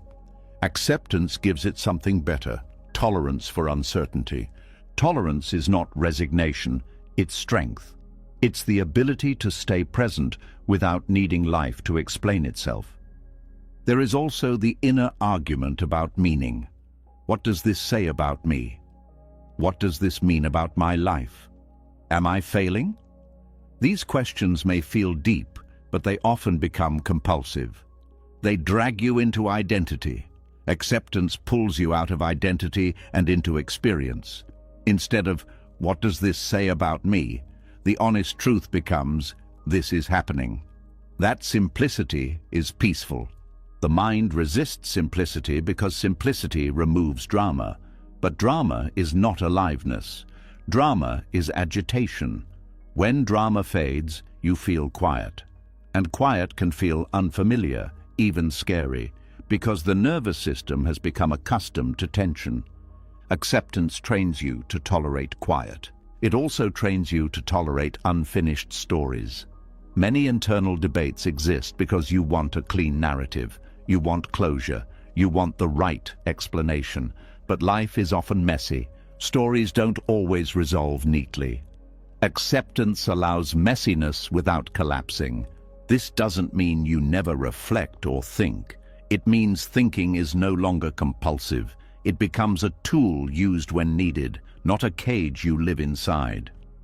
One of the most powerful practices is learning to recognize the exact moment an inner argument begins. It often starts with a word like should. I should have. They should. This should. That word is the spark. When you notice it, you can pause and ask, is this a fact or a demand? Most of the time, it's a demand. And demands create conflict. Replacing demands with facts ends arguments. Facts are grounding, demands are agitating. Another way arguments persist is through self-attack. The mind believes self-attack creates improvement, but self-attack creates fear. Fear creates avoidance. Avoidance creates stagnation. Acceptance is more effective than self-attack because it creates safety. In safety, change becomes possible. Inner argument also steals intimacy. When you're in debate, you're not fully present with others. You're half in your head, half rehearsing, half defending. Acceptance returns you to the moment, making relationships more real. Acceptance ends argument not by suppressing thought, but by refusing to participate in pointless conflict. Thoughts can still arise, opinions can still appear, but you don't have to argue with them. You can let them pass like weather. This is a critical distinction. You are not trying to silence the mind. You are stopping the mind from turning experience into war. When inner argument ends, it doesn't mean everything feels good. It means everything feels honest. Pain can be there, fear can be there, but they are not multiplied by debate. This is why acceptance is so powerful. It removes the second layer of suffering, the resistance to what is. You meet life directly, without commentary, without litigation. And from that directness, action becomes clearer. Not frantic action, not action driven by proving yourself, but clean action that fits reality. When the inner arguments finally quiet and the need to win inside yourself dissolves, something unfamiliar takes their place. It isn't excitement. It isn't relief in the way the mind expects. It's a kind of openness that feels both spacious and unsettling, because in that openness, control no longer has a role, and without control, something deeper begins to speak. This is where acceptance reveals what force never could. Control has always promised safety. If you plan enough, fix enough, adjust enough, life will cooperate. That promise is seductive because it offers certainty in an uncertain world. But control only ever works on the surface. It rearranges appearances. It manages symptoms. It creates short-term order while quietly feeding long-term exhaustion. Acceptance teaches a different intelligence, one that does not come from effort but from alignment. When manipulation stops, reality becomes clearer, not kinder, not easier, clearer. You start to see how things actually function instead of how you wish they would. This clarity is uncomfortable at first because it removes illusion. But illusion always costs energy. Clarity returns it. Control tries to bend reality to match preference. Acceptance listens to reality to understand its direction. There is a deep intelligence in life that cannot be accessed through force. It only reveals itself when you stop interfering. Much like water that becomes clear when left undisturbed, the mind reveals insight when it is not constantly stirred by fixing and forcing. Control believes problems are enemies. Acceptance sees problems as information. When you try to control an experience, you narrow perception. You focus on one outcome, one solution, one version of how things should be. This narrowing blinds you to alternatives. Acceptance widens perception. You see more variables, more options, more nuance. Solutions appear that control could never imagine. Control operates from fear, fear of loss, fear of failure, fear of uncertainty. Acceptance operates from trust. Not blind trust, but trust in the capacity to respond. Trust that you don't need to dominate life to participate in it. This trust changes everything. When you stop forcing change, you begin to notice timing. Control ignores timing. It pushes regardless of readiness. Acceptance respects timing. It senses when action will land and when it will create resistance. This sensitivity is not passive, it is intelligent. Acceptance teaches you when to act and when to wait. Control creates urgency. Acceptance creates discernment. Another intelligence revealed by acceptance is the difference between effort and strain. Effort is clean. It feels directed. Strain feels tight and desperate. Control often confuses strain for effort. Acceptance distinguishes them. When strain appears, acceptance pauses. This pause prevents harm. Control often leads to burnout because it ignores limits. Acceptance teaches respect for limits, not as weakness, but as wisdom. Knowing when to stop is as important as knowing when to act. Acceptance also reveals the intelligence of the body. Control often treats the body like a machine to be overridden. Push through, ignore signals, optimize output. Acceptance listens to the body as a source of information. Fatigue becomes guidance, pain becomes instruction, pleasure becomes signal. This listening prevents collapse. Control thinks more input will fix everything. More thinking, more strategy, more effort. Acceptance reveals that less interference often brings better results. Space allows integration. Silence allows clarity. This is especially true emotionally. When you try to control emotions, they intensify. When you allow them, they move. Acceptance teaches emotional regulation not through suppression, but through understanding. Control wants predictability. Acceptance teaches adaptability. Life is not predictable, but it is responsive. When you stop trying to lock it into certainty, you become more responsive yourself. You adjust faster. You recover quicker. You learn sooner. Acceptance also reveals the intelligence of uncertainty. Control treats uncertainty as a problem. Acceptance treats it as an opening. When you don't know, you're available. Available to learn, available to change, available to notice what you would miss if you were certain. Certainty closes, uncertainty opens. Control often blocks intimacy. When you try to manage how others see you, you remain guarded. Acceptance allows authenticity. You show up as you are. This vulnerability deepens connection. People respond to honesty more than performance. Acceptance also teaches the intelligence of limits in relationships. Control tries to change people. Acceptance sees people clearly. This clarity allows you to choose wisely, to engage where there is mutuality, to step back where there is harm. Control entangles, acceptance clarifies. Another intelligence revealed by acceptance is how little effort is needed when resistance ends. Many struggles are maintained by opposition. When opposition stops, movement becomes natural, decisions become simpler, actions become lighter. Control creates friction. Acceptance reduces it.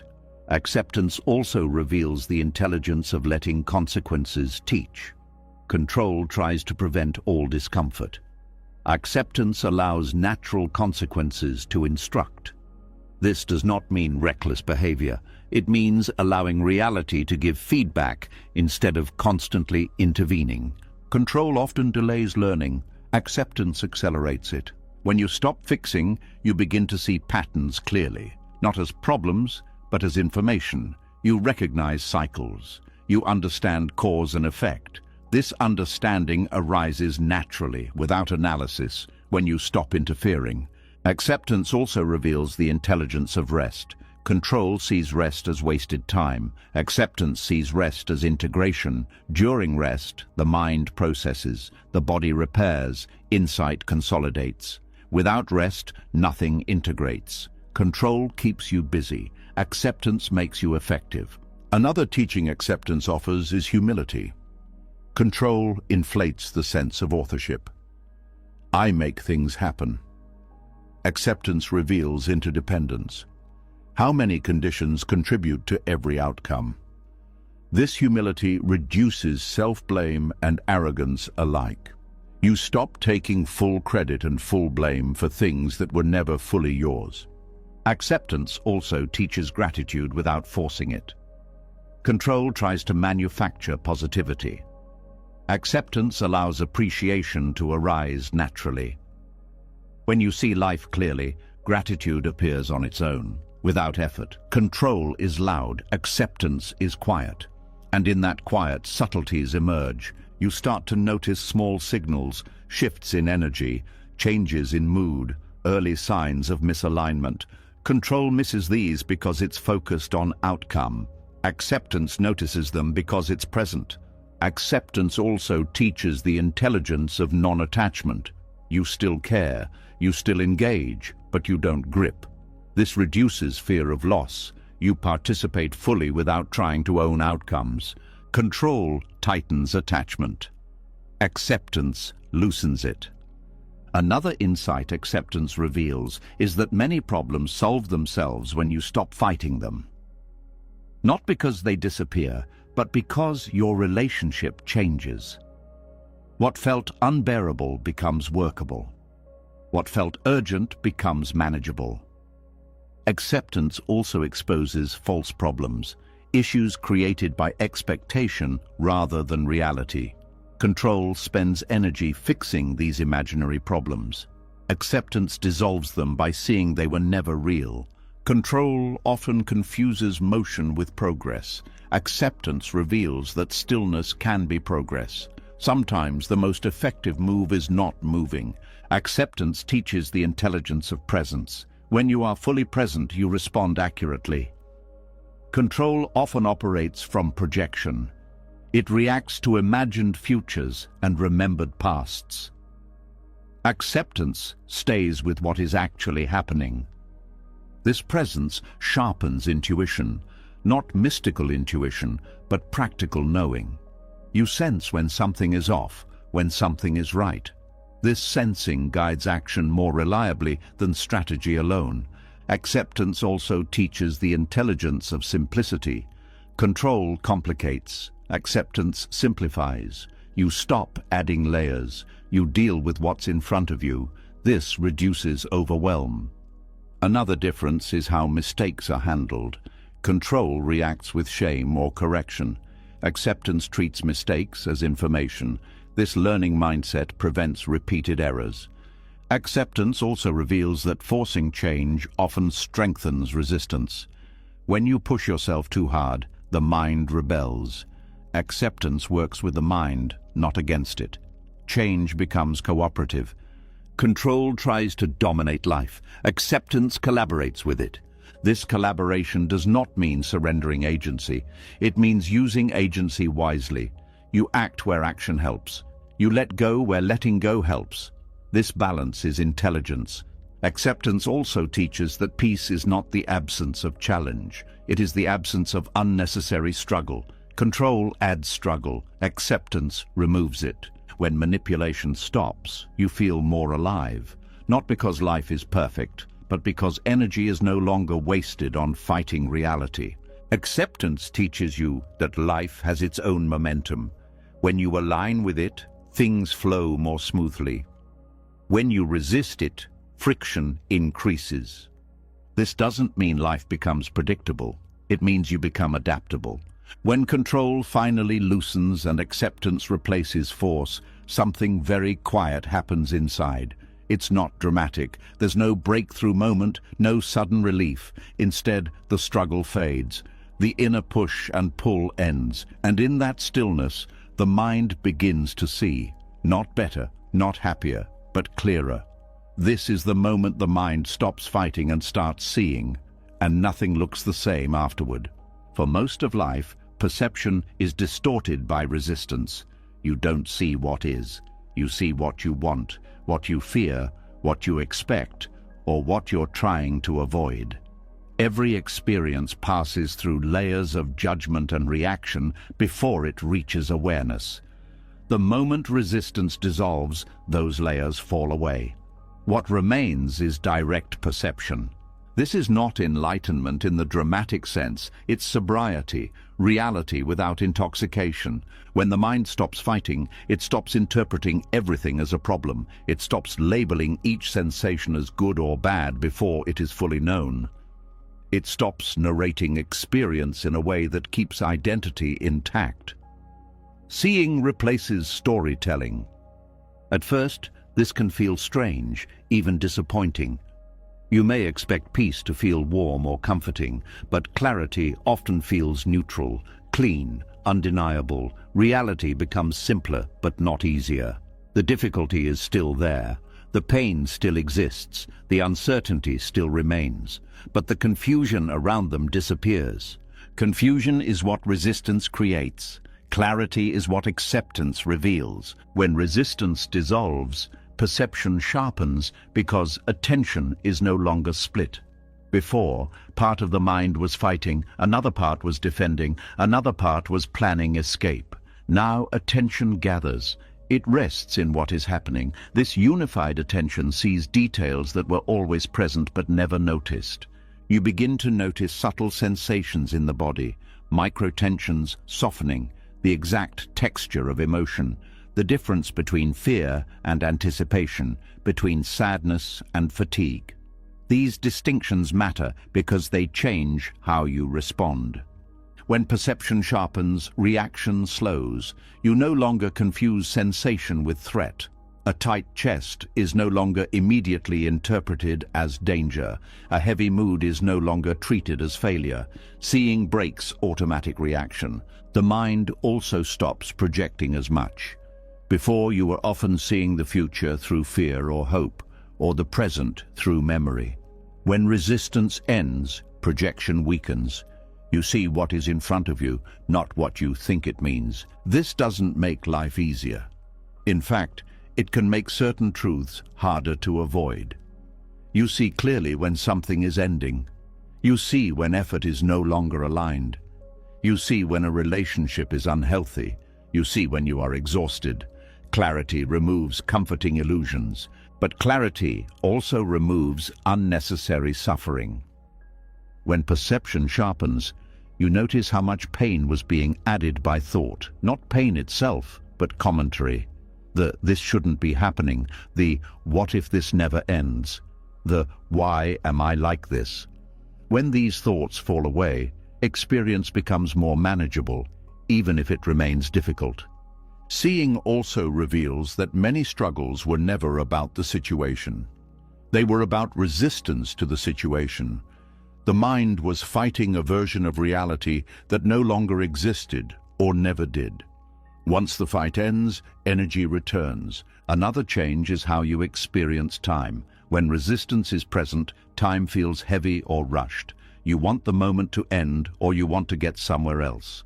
When resistance dissolves, time becomes neutral. Moments unfold without pressure. You are no longer pushing the present away or pulling the future toward you. This changes how patience feels. It's no longer an effort, it's simply the absence of urgency. Perception also becomes more accurate emotionally. You stop exaggerating, you stop minimizing, you feel what you feel without turning it into identity. Sadness is sadness, fear is fear. They are no longer evidence of failure or signs of regression. They are states passing through awareness. When the mind stops fighting, it stops defending self-image. This is crucial. Defense distorts perception. You see criticism as attack. You see feedback as threat.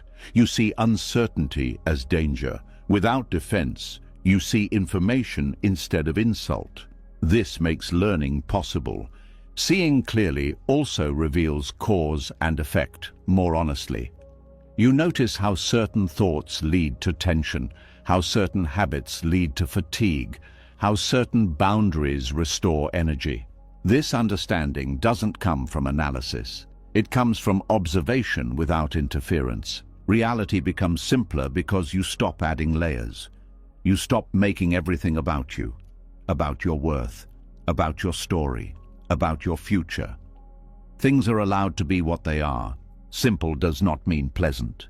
It means direct. When perception sharpens, you also notice how little control you actually have. This is not discouraging. It's freeing. You stop trying to manage what cannot be managed. You focus on what you can actually respond to. This reduces anxiety. You also notice how rarely life demands a dramatic response. Most moments require simple presence, listening, resting, speaking honestly, letting go. Resistance made everything feel urgent. Seeing reveals that urgency was mostly imagined. Another shift happens in how you experience other people. When resistance dissolves, you stop seeing others through your projections. You see their behavior more clearly without personalizing everything. This doesn't mean you excuse harm. It means you respond appropriately instead of reactively. You also become more aware of your own motivations. You notice when actions come from fear instead of clarity, from obligation instead of choice. This awareness allows adjustment without self-attack. Seeing also simplifies decision-making. When you are no longer fighting reality, decisions are based on what is actually happening, not what you wish were happening. This may lead to difficult choices, but they are cleaner. Less regret, less confusion. Perception sharpens in the body as well. You notice when you are tired before collapse, when you are tense before pain, when you are overwhelmed before shutdown. This early awareness allows care instead of damage. When the mind stops fighting, it also stops fantasizing as much. Fantasy is often a refuge from discomfort. Seeing brings you back to the present, which can feel less exciting but more real. Over time, this reality becomes rich in a quieter way. You begin to notice small things: sounds, light, movement, breath. These were always there, but resistance pulled attention away. Seeing returns attention to life as it is lived. Another important change is how mistakes are perceived. Without resistance, mistakes are no longer personal failures. They are information. You adjust without shame. This makes growth continuous rather than episodic. Seeing also reveals how much suffering came from expectations. Expectations about how fast you should heal, how others should behave, how life should unfold. When these expectations dissolve, reality becomes more workable. This does not mean you have no preferences. It means preferences no longer dictate your emotional state.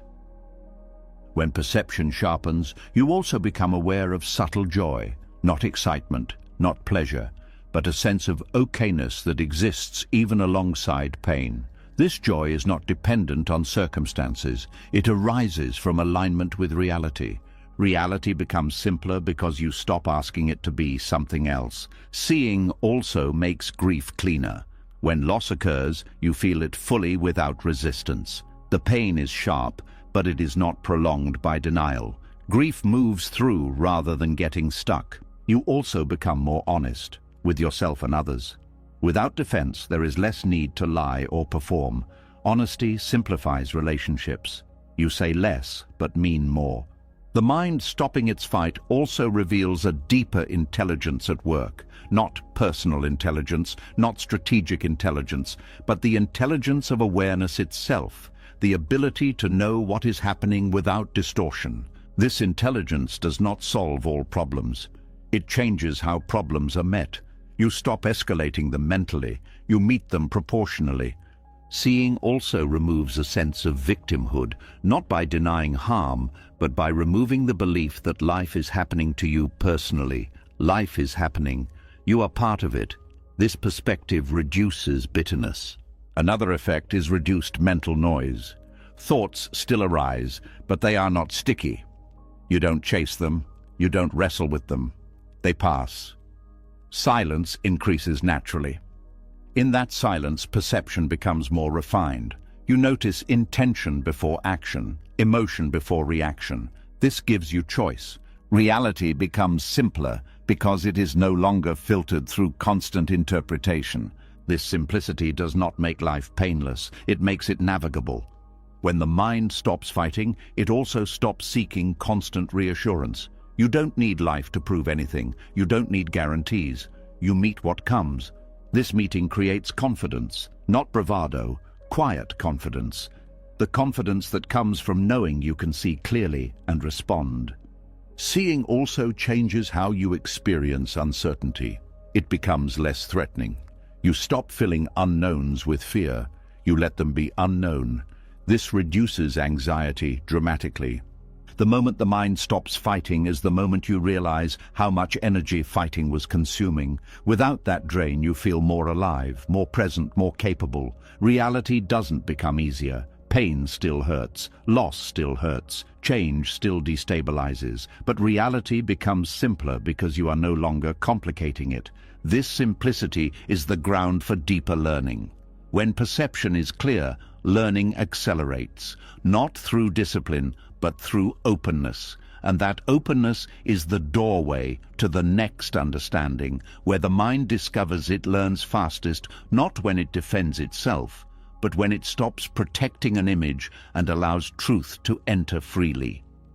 When perception becomes clear and the mind stops fighting what is, another shift quietly unfolds.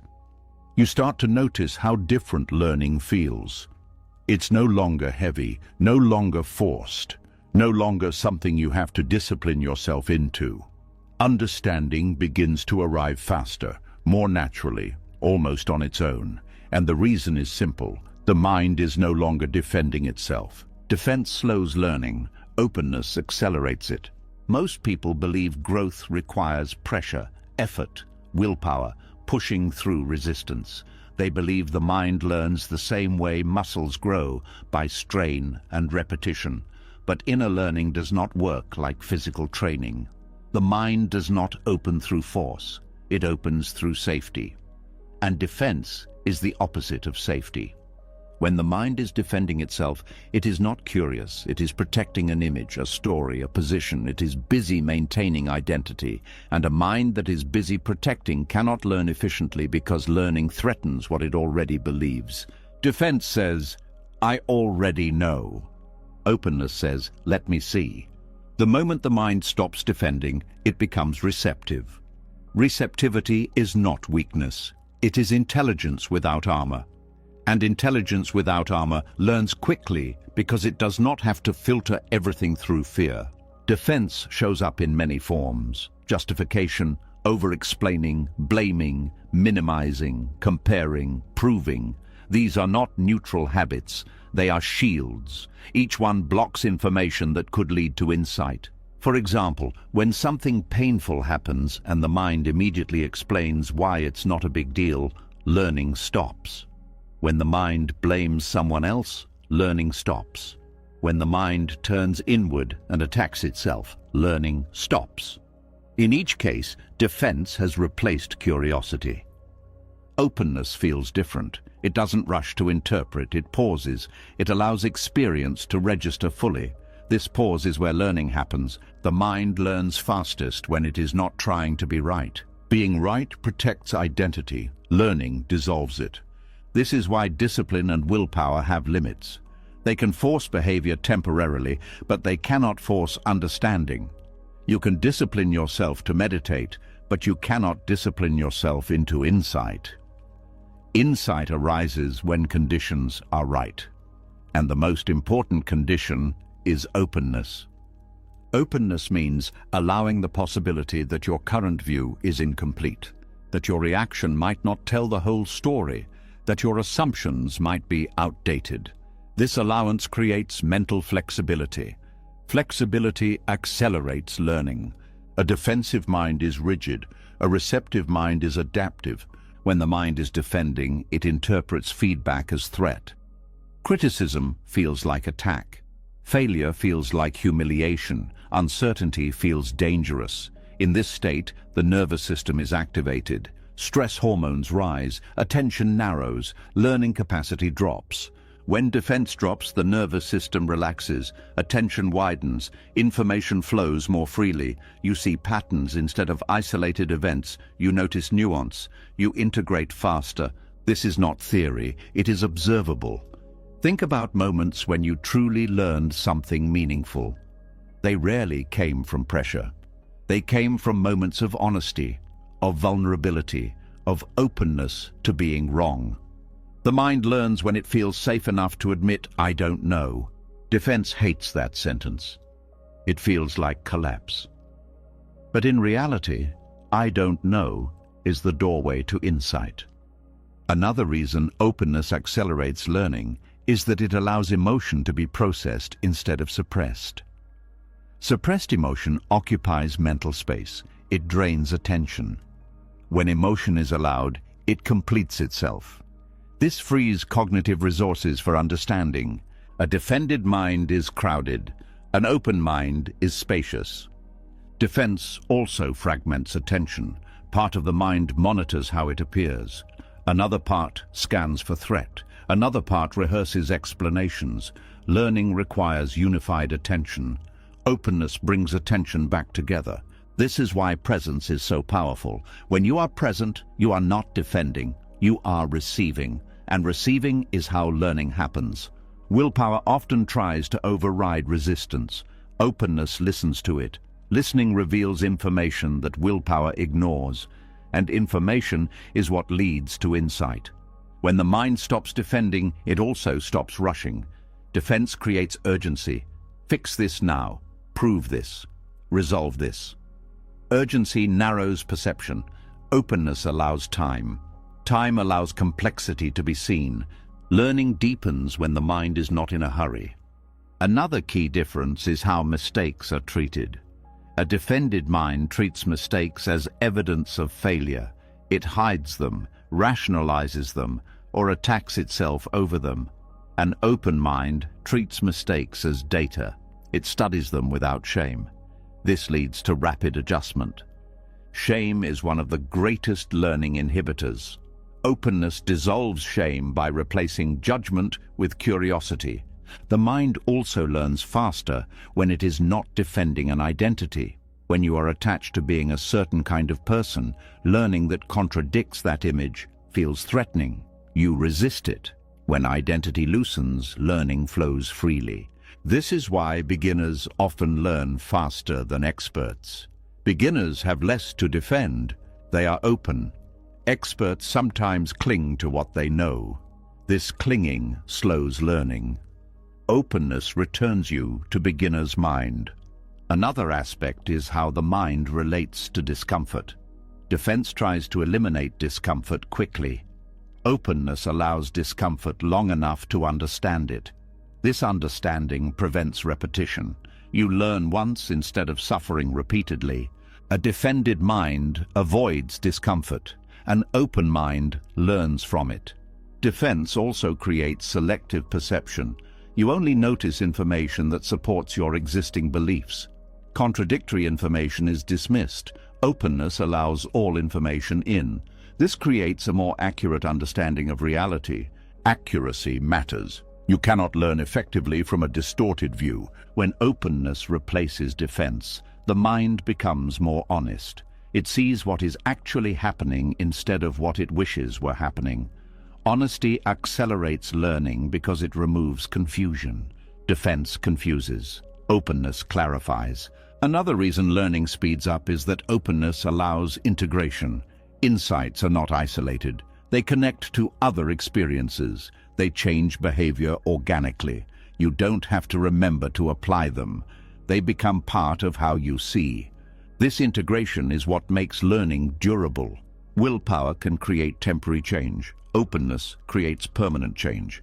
Defense also drains energy. Maintaining a position requires effort. Openness relaxes effort. That energy becomes available for perception. You notice more because you are not busy holding a stance.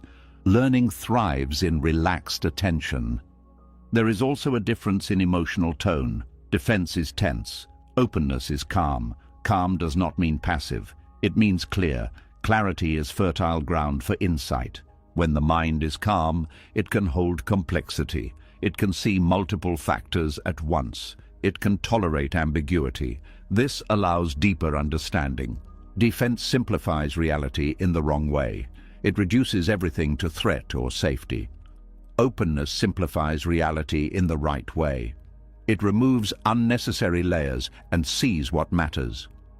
Another shift is how the mind responds to uncertainty. Defense treats uncertainty as danger. Openness treats it as space. Space allows learning to unfold. Many insights arise not because you found the answer, but because you stopped insisting on one. Defense also interferes with memory. When you are defensive, you remember selectively. Openness allows memory to reorganize. Past experiences are reinterpreted in light of new understanding.